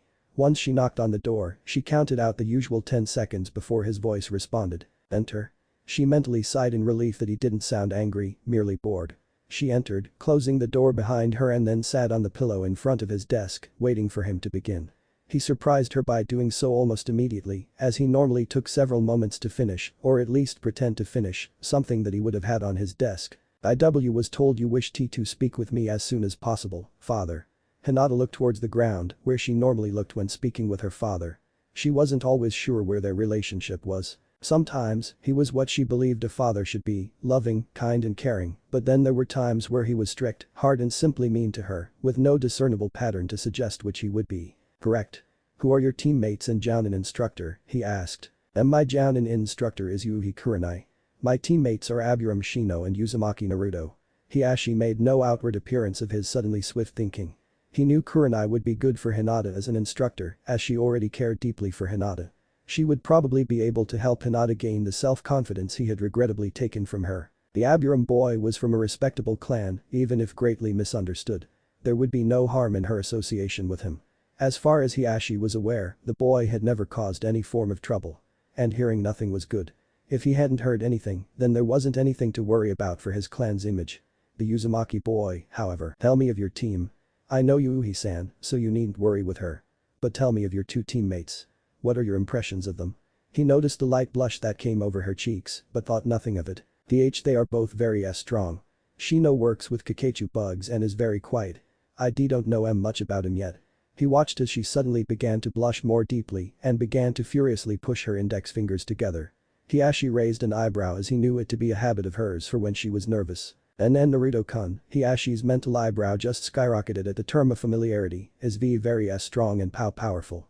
He bought Shino and IL lunch since we had extra time tea today, so we could get to know one another. Hiashi was wondering why her stuttering had become so much worse while speaking of the Uzumaki boy and had a sinking feeling in the pit of his stomach as to its cause. And Naruto-kun is also Hinata. Hiashi berated himself for what he'd turned his eldest daughter into as she cringed at his voice, even though he'd attempted to keep it as light as possible without speaking in baby talk. I would like to meet your teammates so I can make my own decision on them. He purposefully made himself look thoughtful, an old tactic to buy oneself a little time while speaking. It also made him appear less hostile towards whoever he was speaking with. I know Kurenai-san, and I know of the Aburum, but Uzumaki-san is unknown to me other than what I have heard. Much of it, as you can probably assume, is not kind. Most notably would be his pranks and disrespect for nearly everyone in the village. I know a little truth about the boy and his past, but much of it is rumor. This will allow me to have my own views of them. The Ashi was a bit surprised when she had actually met his gaze while speaking of Naruto disrespecting others, but passed it off since it was only an instant. Even if it was an instant longer than she had looked into his eyes in the past few years. I have only one question left. Since, as I said, I know of the Aburum clan, and that Shino has been groomed to hold his clan's honor, I have no worries over his character. But would you say that Uzumaki-san is a good person? His father instincts kicked in as a heavy blush permeated her cheeks all the way down to her neck, though he made very sure to not make any outward reactions. Yes. It was delivered quietly, but with more conviction and no hint of stuttering than he had seen from Hinata in a long time. He frowned for only a moment as he remembered the blush, as it was still very apparent on her neck and face, before remembering, instead, the differences he'd seen in her today, nearly non-existent as it was. If it was this boy that had caused them, and if they continued, he would not interfere, though he would strongly hope that it was merely a phase if the boy's status in the village remained the same. If anything were to come of this, well, that should be enough for now, then. Do you have any questions? Immediately, she shook her head no, but then stopped and nodded once. Ayano. Naruto-kun said he wanted to tell the T-team about his father and S secret after we learned to T-trust each other and Hinata, his voice came out deeper and a little harsher than he had intended, but he needed to make her stop. I know of his secret, yes. But I cannot tell you of it. That is for him and him alone to do. If he tells you, fine. I ask that you come to me afterwards and I will discuss it with you as well. I may have some more that I can tell you about it than he does, or you may be able to clear up some things for me, I don't know for sure, but it would be a good thing to talk about, as I will be one of the few you will be able to speak with it about. Suddenly, he realized she said more than just secret. Did you say he would tell you about his father? When she nodded, albeit hesitantly, he began to wonder. His father? Sarutobi said no one knew where Minato got him from that he had his thinking suddenly stopped as it clicked. I couldn't have been that blind. He wouldn't have. He wouldn't have made anyone else do it, they even look alike. How could I have missed that? Inwardly, he yelled at his own ineptitude. He had thought the child had died with Kushina. Hinata had noticed her father frown in deep thought before his eyes suddenly widened. It was as though he had figured out some huge piece of information that had eluded him for a very long time. She was beginning to wonder if she had caused trouble for Naruto when she heard her father sigh and look back at her. Hinata, your father can sometimes be just as blind as a villager in the dark. Her look of utter confusion, even understanding the reference to the lack of the Byakugan in the dark, made him smile and laugh lightly. Don't worry about it, Hinata. I just figured out who his father is. And I can't believe I hadn't figured it out sooner. I suppose I was simply blinded by other matters when in regards to the boy. I would like for you to bring your team over sometime, whether it be for a meal or after training doesn't matter. If you make it a meal, however, which I would prefer, then please invite Kurenai-san. I would much rather you do this, however, after he has told you his secret or if he tells you that he is ready, then I have no problems with him telling you all here. He motioned for her to wait for a few moments as he began to write a note. Once done, he sealed it and gave it to her. That is a letter for you to give Naruto.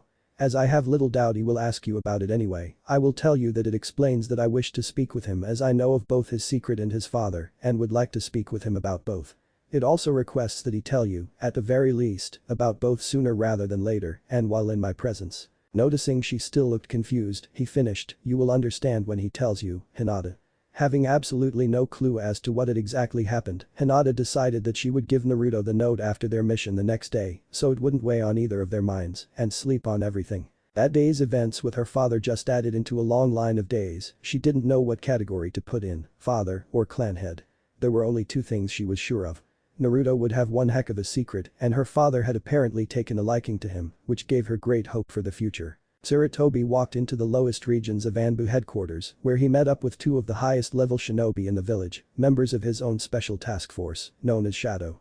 These were shinobi the Sandaime himself had hand-picked and trained specifically for the tasks Konoha could never have records of. Their every mission was black ops, and each member had no family left, save themselves. They resided together and their very purpose in Konoha was centered around the protection of Uzumaki Naruto and anything that revolved around him. As the Sandaime walked into the conference room, he took his seat as each member who was currently at attention sat after him. Mizuki, report. The cat-faced Anbu to his right slid a folder towards Sarutobi as she began speaking. From what we've been able to tell, and from our discussions amongst the faculty at the school, we've come to learn that Kakizoku Mizuki has been acting relatively odd, in the words of a few of the teachers, for approximately 4 months. It seems that he had originally been among the many that showed Naruto-kun malice, but it was about that same time that he started acting odd that he also began to treat Naruto-kun well.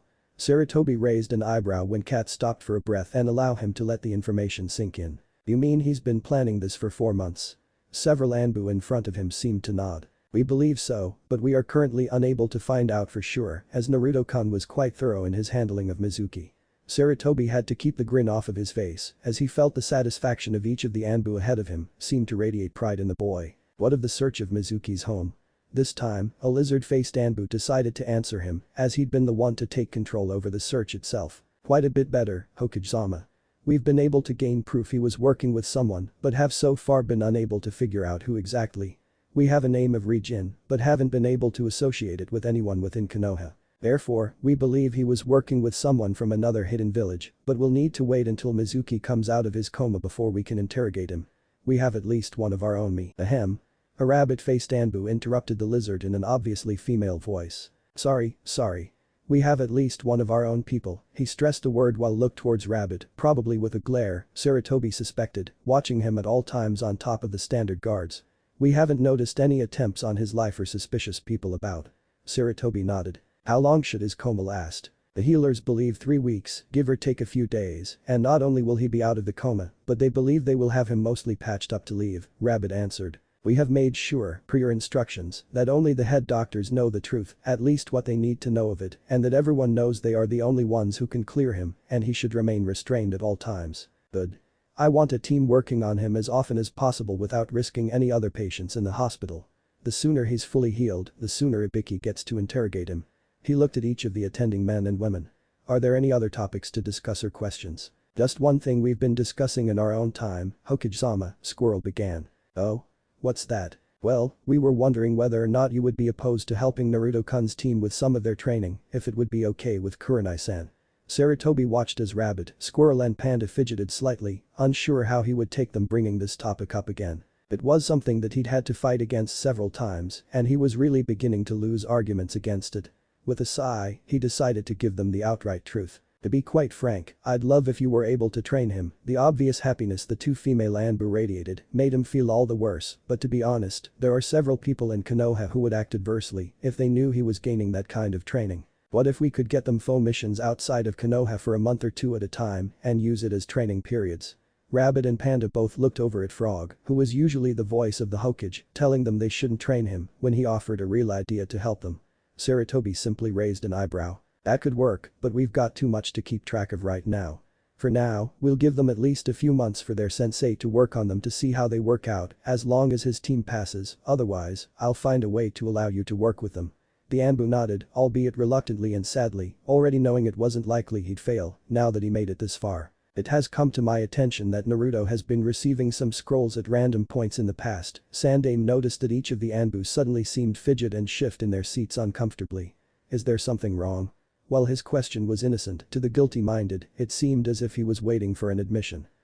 Squirrel began, we can explain. Sarutobi raised an eyebrow. This should be good. By all means, please do. Squirrel squirmed in her seat worse than Naruto with Iruka staring him down as she looked over at the other Anbu for help, regardless of the fact that they were silent before finally sighing and looking back at him. Well, you see, we've been giving Naruto-kun a few scrolls on chakra control and very low-level jutsu. Sarutobi chuckled as he realized they thought they were in trouble. You needn't worry. Those are things that most likely cannot be traced back to anyone, so I see no reason things like that cannot be continued if you would like. Rabbit hopped in place in her seat, similarly like the animal her mask represented as she clapped quickly. Yay. Lizard reached over and whacked the overexcited Anbu on the back of her head, getting a retaliatory bonk on his own head in return. Ignoring the two battling Anbu, Sarutobi looked to the others who were also ignoring them. You may continue offering scrolls, if you wish, to Naruto. I see no problems with that. Finally in agreement, Sarutobi left, plans in motion. The next morning at 20 minutes until 9, Naruto showed up at the training grounds, eager to get the mission started with. He had even made sure to pack his best weapons, pranking scrolls, sealing scrolls that housed extra of just about everything and anything else he could think of. Then, he sat and waited for 10 minutes until Shino showed up, followed by Hinata after only another minute. "Hi, guys. Ready for the mission?" Naruto smiled at the two as he spoke, thrilled to have made it this far in his career as a ninja. He had made only the slightest improvement on his water walking, while he'd also managed to get the water shell technique to work. It was a simple Suiton technique that made a ball of water from the water in the air or any other source. His father's technique, the Rasengan, still wasn't past the first stage, considering he'd only just managed to get a hold of some balloons, and Ryoku wouldn't let him even look at the Hiraishin technique until he'd mastered the Rasengan to the same extent his father had. Naruto had tried several times, only to find himself blinded with a massive amount of red chakra in front of his eyes any time he attempted to. Trying to outsmart the bastard fox hadn't fared any better. It seemed he would always be a step ahead of Naruto, and laughing, while Naruto gave a good number of obscenities each time. "Why yes, Naruto-kun."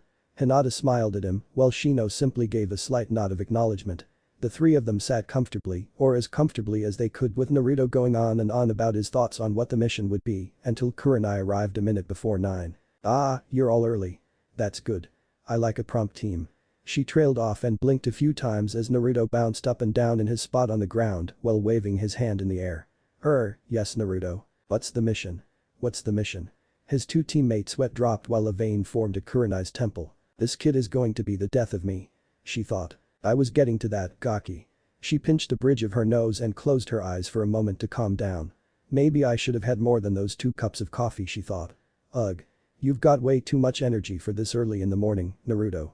Naruto smiled sheepishly at her, not affected by her calling him names. He understood this type of name-calling versus what many of the villagers called him and was perfectly fine with it. "Now, your goal is this.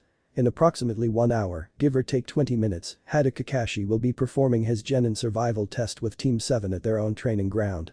They are already there and waiting. Their mission is to use your own knowledge and skills and attempt to do either of the following. Knock him out, which you have perhaps a 5% chance of actually accomplishing, and that's a high estimate, or get his little orange book and escape back to this location without him following. You may not kill. Loss of life is an immediate failure unless it is necessary. I will be watching, however, so I will step in before things get that far out of hand. We will treat this like an emergency mission, so you may ask questions and will be answered with partial or suspected information, as if he were an enemy shinobi, and get 20 minutes to plan." She looked at each of them, noticing their surprise at their mission. "You may begin." Hada Kakashi is an ex-Anbu captain of the Konoha Anbu Corps, codename Wolf. His aliases are Copycat Kakashi and Kakashi of the Sharingan, due to a non-biological Sharingan eye implanted in his left eye, while a genin from fellow teammate Uchiha Obito, who died on that mission. He keeps it covered unless he gets serious as it drains him of chakra at a very fast rate, since he is unable to deactivate it, Naruto began, ignoring the shocked looks on everyone's faces, even Shino's. He is rumored to have learned over 1,000 techniques, as well as taijutsu forms, by stealing them from enemy shinobi and allies, and is classified as an A-rank enemy in the majority of other shinobi nations' bingo books, while being an S-rank enemy in 4 others. After all of that, he has one original jutsu, the Chidori or Rikiri, which is an A-ranked assassination technique based on his lightning elemental affiliation. His sensei was Namikaze Minato, Yondaime Hokage. Naruto scrunched up his face as he remembered the last bit of information. He is chronically late for anything that isn't life or death, is an open pervert, as you can tell by his reading the orange book Kurenai sensei mentioned in public, which he also has a nearly fanatical worship for, has never once passed a genin team, and it is believed that no one since his parents has seen his face, even when he eats. Naruto sat back to let the information he offered sink in, finally recognizing the looks his teammates were giving him. "What?" Kurenai face vaulted before standing back up and glaring at him. "How did you know all of that information?" "I didn't even know Kakashi's Anbu codename." It wasn't so much that she cared about him knowing all of that information, but that she didn't know all of it that bothered her. He was more informed about Kakashi than she was, and he was just a genin. His nonchalant shrug just upset her a little more, as if he hadn't even tried to know all of it. "I have read most of the Anbu and Jounin personality profiles and records. He interested me when I saw him a while back, which is why I looked him up and remembered most of the file. There was some stuff about his father and such, but nothing that would really help us out too much beyond what is standard for his ranking as ex-Anbu captain." Naruto, in answering truthfully, didn't realize that he'd actually said that he had read what were supposed to be classified documents. "Naruto," Kurenai sighed before changing her mind about asking him how he'd managed to get his hands on them. "Never mind. Well, you have plenty of information on your target, apparently. Any other questions?" "No Kurenai-sensei, you said that Haddock-san's test will be held there. Do you know what his T-test will be?" As soon as her question was asked, Hinata shrank back just a little since everyone had focused their attention on her. A very good question, Hinata. Kurenai wanted to make sure she didn't feel bad about asking questions and felt that praising her for them may very well have been a good way to encourage her to ask more. But I don't actually know. Naruto face vaulted with her answer. What do you mean you don't know? I mean just that, she stated. The only people who know are the Hokage in any of the teams he's failed, unless he told someone else that I'm not aware of. But, we have to tell the teams what their mission is today, not yesterday, just like I did, so you have about 40 minutes until he shows up to find out. Are we to be seen by either Haddock-san or the potentials of Team 7?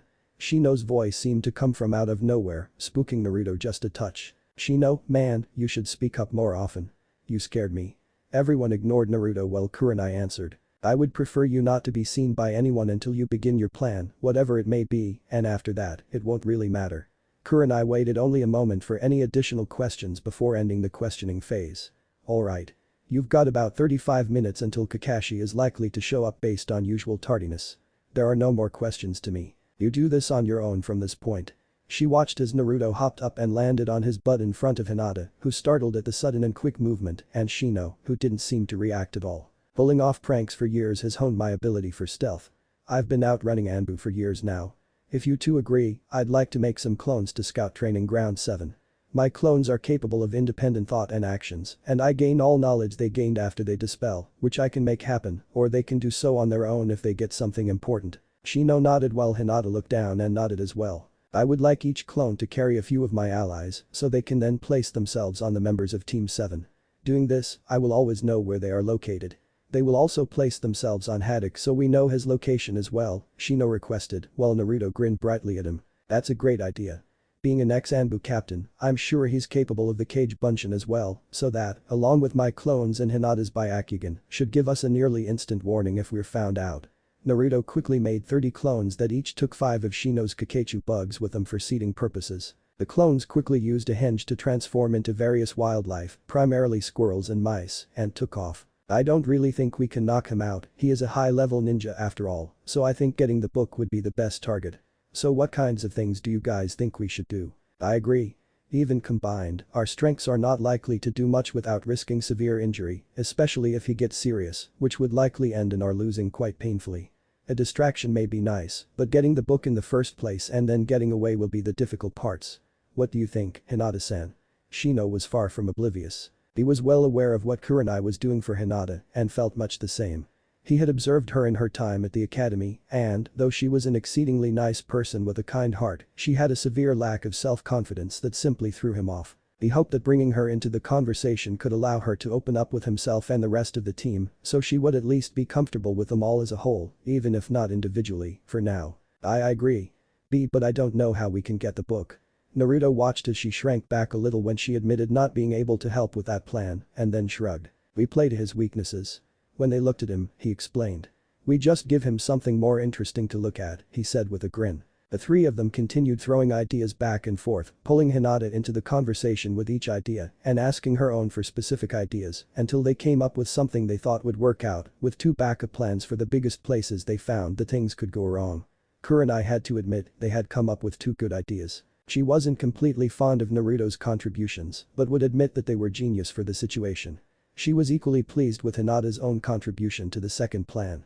She had found a large flaw that the other 2 either didn't see or thought wouldn't matter and had managed to work around it based on what Team 7's mission may be like. They had created a plan, which she was happy to note made sure to include all of them equally for their strengths and weaknesses and asked themselves how it could go wrong and fixed a good many holes. As they each took off towards training ground 7, Naruto told them that the 3 potentials were still waiting by a large stump.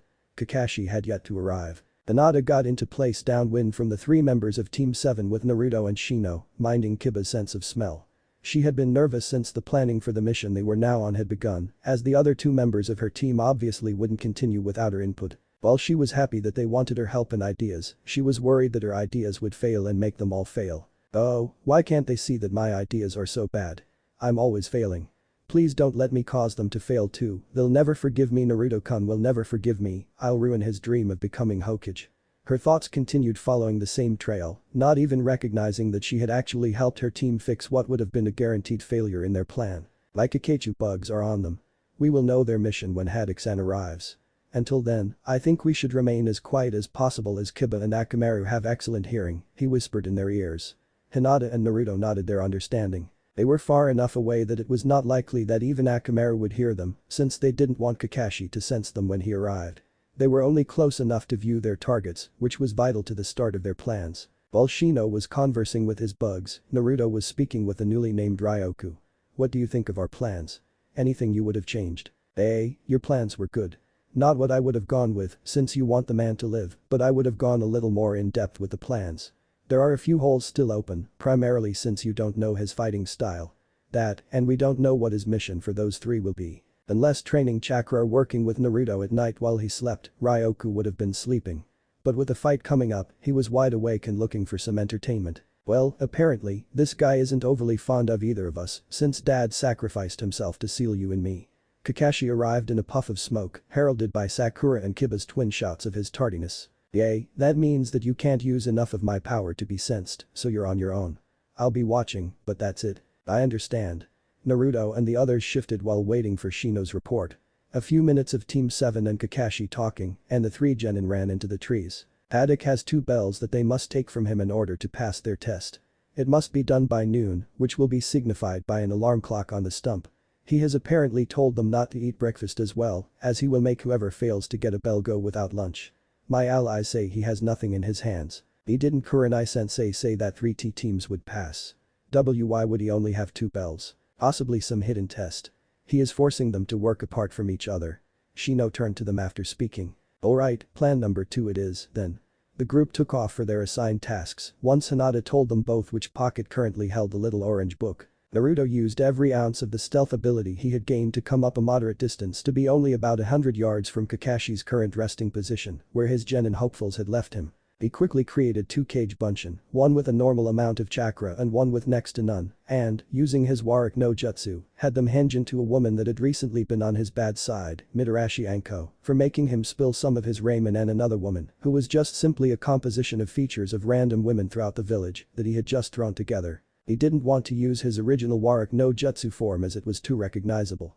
Once done, he lowered his chakra signature to make himself appear as invisible as he was able, and all 3 moved closer so Kakashi would hear them now that the 2 were created and Kakashi wouldn't feel the pulse of chakra from creating them. The 2 women began kissing and fondling each other, making all of the appropriate noises, though quietly for the moment. As time went on, they got louder and louder, making sure that Hinata and Shino had enough time to get into position. Naruto was glad he'd followed the Anko woman enough to get a rough idea of her personality and that he could just make one up for the other girl. Hinata, though highly embarrassed by what she knew Naruto was doing, was inside the trees, watching the 3 genin of Team 7 to make sure they didn't interfere while maintaining a visual of Kakashi. She had 2 Naruto clones beside her to cover her back in case of an emergency or in case one of the other team's members decided to attack her for any reason. Her job was to jump in if Kakashi realized his book was moving on its own along with Naruto. Please don't let me mess this up. I don't want Naruto-kun to be upset if I ruin his chance to become Hokage. She quickly shook her head to rid herself of those thoughts as she remembered Naruto's words to both her and Shino before splitting up. Hey guys, I just wanted to say thanks. Both Hinata and Shino looked at him a little confused, as did Kurenai. Why are you thanking us, and Naruto-kun? She blushed brightly and looked away as Naruto smiled at her. For not thinking we'll fail right off or thinking of me as the dead last, at least out loud. I've seen you both fight. Shino, your movements are strong, precise, and each movement has purpose in your taijutsu. I haven't really seen any of your ninjutsu, but it's probably going to be just as good since you've always seemed to put the same dedication into everything you've done. And Hinata, I saw your taijutsu matches at the academy. Hinata was positive he was going to tell her something about how she should train more or something of a similar nature. You tied with Sakura even though you were holding back drastically. If you go all out against Kakashi, I bet he'll be begging for mercy. Hinata's blush nearly made her faint, and she probably would have if he hadn't taken off and brought her back to reality, where she followed, still blushing brightly, unaware of Shino being very cautious behind her, just in case she did, indeed, faint. Naruto's belief in her and Shino as his teammates was very reassuring for her. She just hoped she could live up to his expectations. Shino had just moved into position 20 yards from where the 2 women were playing together behind some trees.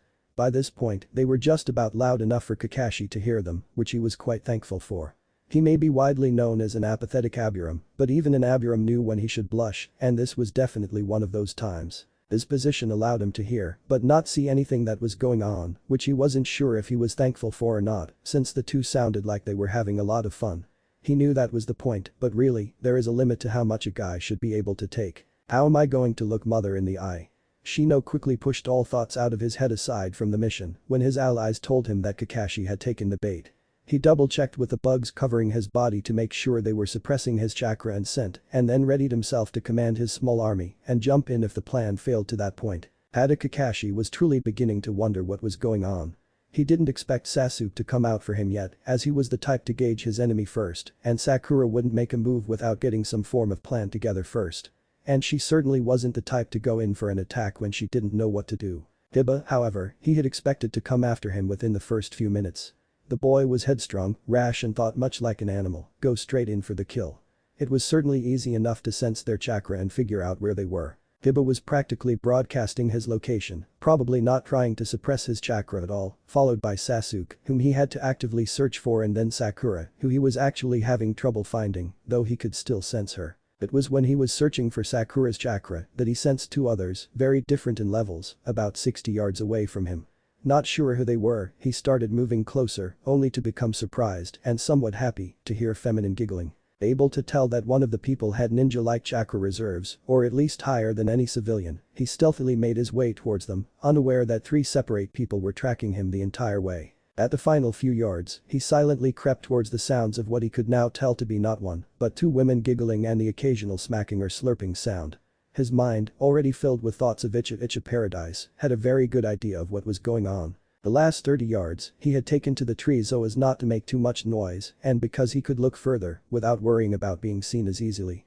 What he saw, however, nearly made him forget stealth. On the ground touching, kissing, moaning, fondling and undressing each other was none other than Mitarashi Anko, resident bad girl of Konoha, and what looked to be a civilian, which he suspected was the case due to her low chakra reserves. A blush, hidden from view due to his face mask, and a barely held back perverted giggle, Kakashi got as close as he dared and began to watch as Anko treated the other woman to various spanks and nibbles, fully unaware of the bugs already in his pocket, surrounding and moving, his beloved Icha paradise. Naruto watched as the pervert's little orange book came out of his pocket ever so slowly. His excitement and joy was raising as the book did, until the stupid pervert tried to move to a better position to see the action below him and felt his vest hitch when it shouldn't have. He watched as Kakashi quickly looked towards his pocket, ready to catch the book in case it was falling out, about to blow his cover, when he noticed it was covered in little black bugs.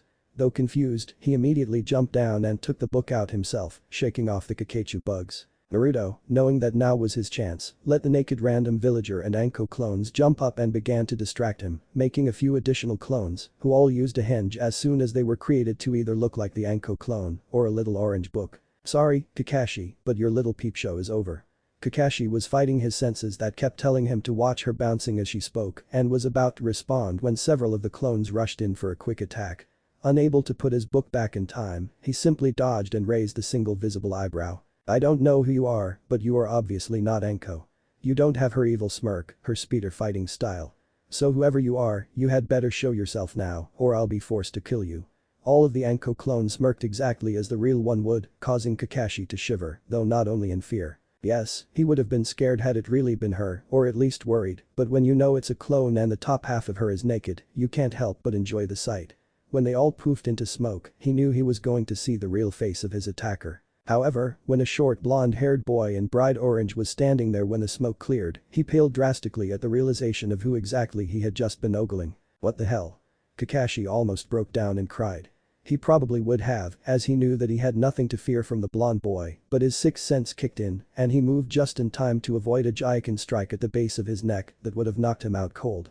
He was about to process that when he suddenly moved to avoid a kick to his head. Suddenly, seeing all of the members of Team 8, he thought he understood what was going on. I see. So it would seem your genin test has something to do with me and my book. Suddenly, a wave of killer intent came from the Jounin as he glared at them in turn. You should run while you can, he growled out. Seeing the Hyuga heiress cringe back in fear, he smirked behind his mask, knowing he had at least one down. Sorry, pervert, Naruto began, unaffected by the killing intent, but that book is only one of our mission parameters. There are several options we have. If they couldn't get the book away secretly, then the next part of their mission was simple. Make Kakashi unaware of the exact nature of their mission, as it would have been obvious from the first attempt and therefore harder if he knew what to protect. You're up against a superior opponent, even if you have the advantage in numbers. You will not win. He moved again when he realized there were more Kakachu bugs coming towards him from behind. And your delaying tactics won't work either, so you. Kakashi was cut off as Naruto rushed at him and sent a punch. After being blocked, the Naruto hopped back, only for another to come in while the first came a moment after. Thinking it was a simple bunshin, he didn't even bother to block the first clone. When it hit, he was surprised for only a moment before attacking the two clones quickly, both of them disappearing in smoke. More cage bunshin. This kid isn't even wearing out. Aware that he couldn't underestimate his opponent any longer, he attacked any of them that came towards him. It was after a few moments of blocking and killing the clones that he realized something very wrong. His arms were now covered in little black specks. The Aburam's Kakachu bugs were on each one of those clones, and he wasn't aware they were landing on him because they were blocked by the smoke. As he jumped back, he realized that Naruto had made another 20 clones. This many clones would be hard for a Jounin to match, much less a Genin impressive, even if only slightly. You just won't quite, will you? He surveyed each of the enemies around him, recognizing the one who wasn't attacking him in any way yet. What's the matter, he asked, looking right at Hinata who flinched under his gaze. Can you not fight? Shut up, team. Each of the Narutos, now enraged, yelled at him, causing him to laugh which only made them angrier. I do believe you're angry now. Perhaps you should. Kakashi's eye widened in disbelief as three separate Narutos began swirling a small bowl made of chakra in their hands. Rasengan, he whispered. Hinata, upset at her actions to this point and rather furious that the man Naruto was attacking had mocked her in front of him, used Kakashi's lack of attention to rush up to him and deliver a Jaiken strike to his shoulder, which effectively brought him out of his stupor long enough to kick her away from him, now unable to use his arm properly. He was still able to move it, though painfully and not as quickly as before, but jutsu that required seals were out. The part that upset him the most, however, was that it was the same arm that held his beloved book. Two of the Narutos with the unstable Rasengan in their hands rushed him, keeping him away from the book as three others that had been there since the beginning of the fight, dog piled onto it. Kakashi rushed the clones who were over his book after dispatching the two clones who had rushed him with taijutsu. He could tell the Rasengan Naruto had created was imperfect, as it only seemed to have a few swirls in it that kept its strength low, but he also knew it would still cause a little external damage if it hit. The third clone who had the Rasengan, along with the other two members of his team rushed him, making him jump over them once close enough and to the clones who had his book. A quick roundhouse and the clones all disappeared, leaving his book in their place. He picked it up and put it back in his pocket. I have to say, you're doing very well together, but it ends here. He used his unaffected arm and raised a forehead protector that covered his Sharingan. You know, I didn't really think I'd have to use this, but that was too close for me, and there is no way in hell you're going to get Mr. Fun pages from me. He took an unfamiliar taijutsu stance and continued. It stops being fun and games here. Naruto looked at Kakashi and then to his two new teammates, ignoring the fact, for now, that Kakashi had actually named the little orange book. You guys come in where you see an opening. I'm going all out with him. We can't fail here. He raised the left arm of his jacket and then bit his thumb, smearing the blood over the seal there. The Jinjutsu seal. Something I developed nearly a year back after Jai-san told me something about making me a better ninja. This is the first time I've deactivated them since I made them. Naruto took a simple and basic taijutsu form, not wanting Kakashi to copy the kitsune forms and ignoring that he'd forgotten about the seals not long after creating them. Suddenly, Naruto blurred to Shino's vision, though still visible as he moved quickly to Kakashi. Hinata and Kakashi, thanks to their taijutsus, had no problems keeping up with him. His speed, however, had increased by about half of his normal speed. It was enough to keep Kakashi on the defensive for a few moments until he began exploiting all of the openings Naruto was leaving open. Naruto may have been faster, but his taijutsu was abysmal and his speed, even with Kakashi's weakened arm, still nothing compared to that of the ex-Anbu captains. He was only getting as close as Kakashi was letting him, still underestimating the blonde. Naruto was so focused on the fight that he didn't notice his entire body warming slightly or his eyes tingled just a little as it felt similar to the wind blowing on them. It was a few moments later, however, that one of the 5 Naruto clones left joined into the fight, followed quickly by 2 others, that Kakashi realized what Naruto was doing. Even with his tamed arm and using his Sharingan, his chakra was draining faster than it should have been. He had completely forgotten about the Aburam and his Kakachu bugs. He kicked one Naruto back, which happened to be the real one, and as he destroyed 2 more clones, Naruto made 10 more to take their place. Suddenly, they all attacked at once. He began to give the clones more serious punches and kicks, things that would take more than a few seconds to recover from, realizing his chakra was depleting quickly with the use of his Sharingan. There was a sudden jolt of pain to the shoulder attached to the arm that Hinata had hit earlier, signifying that she had joined back in. He kicked her backwards again, but this time, his arm was completely useless. When his chakra began to deplete at its normal rate, he was very happy. He still had to deal with his own team and, as of yet, not a single damn one of them had apparently noticed this fight going on. Where the hell are they? You would think they would offer at least some kind of help in hopes I may pass all three, instead of only two. Kakashi continued to rage in his mind until he noticed something unexpected. Shino's bugs hadn't become full of chakra as he thought, or at least not only. They had eaten through the pocket of his vest and let his book fall out. It was caught by one of the Narutos just before he hopped several feet away, slapping an explosive note right into the middle of it. Make a move and the book gets it. The entire fight stopped as Naruto held his hand in the tiger seal, ready to activate the explosive note. Kakashi could tell right away that he had already put the chakra into the note and only needed to release it in order to set it off immediately. He would have counted on superior speed to get the note out, but if that were a clone, which even he couldn't tell the difference, and he made it disappear, that would also cut the chakra, causing it to go off immediately as well. Shino, Hinata. Get behind me. Clones. Surround him. Everyone followed their orders, Kakashi fuming behind his mask. My precious. Give me back my precious. On a second line of thought, he noticed that Sakura had witnessed the entire thing and was still watching from a short distance away. He could only hope that she would use the next hour and a half to explain to her own teammates what this group had apparently known from the start. Alright. We're going to leave now, see? And if you follow, it's bye-bye birdie for your book here. The three began walk backwards, Hinata with her Byakugan active and Shino with all of his insects hovering in the air around him, awaiting his commands. A second Naruto joined the group behind the Naruto with a book, proving to Kakashi that he did the right thing and not trying to kill off the clone. I applaud you. You got my book and beat me. Now, can I have it back? Kakashi tried to sound indifferent, he really did, but even to him, his voice sounded pleading. Sorry, but the fate of this little piece of literature isn't ours to decide, he said. However, we might be able to make a deal if you want to meet up at the memorial stone with a scroll filled with 50 jutsu and Naruto, Shino scolded, causing Naruto to pout.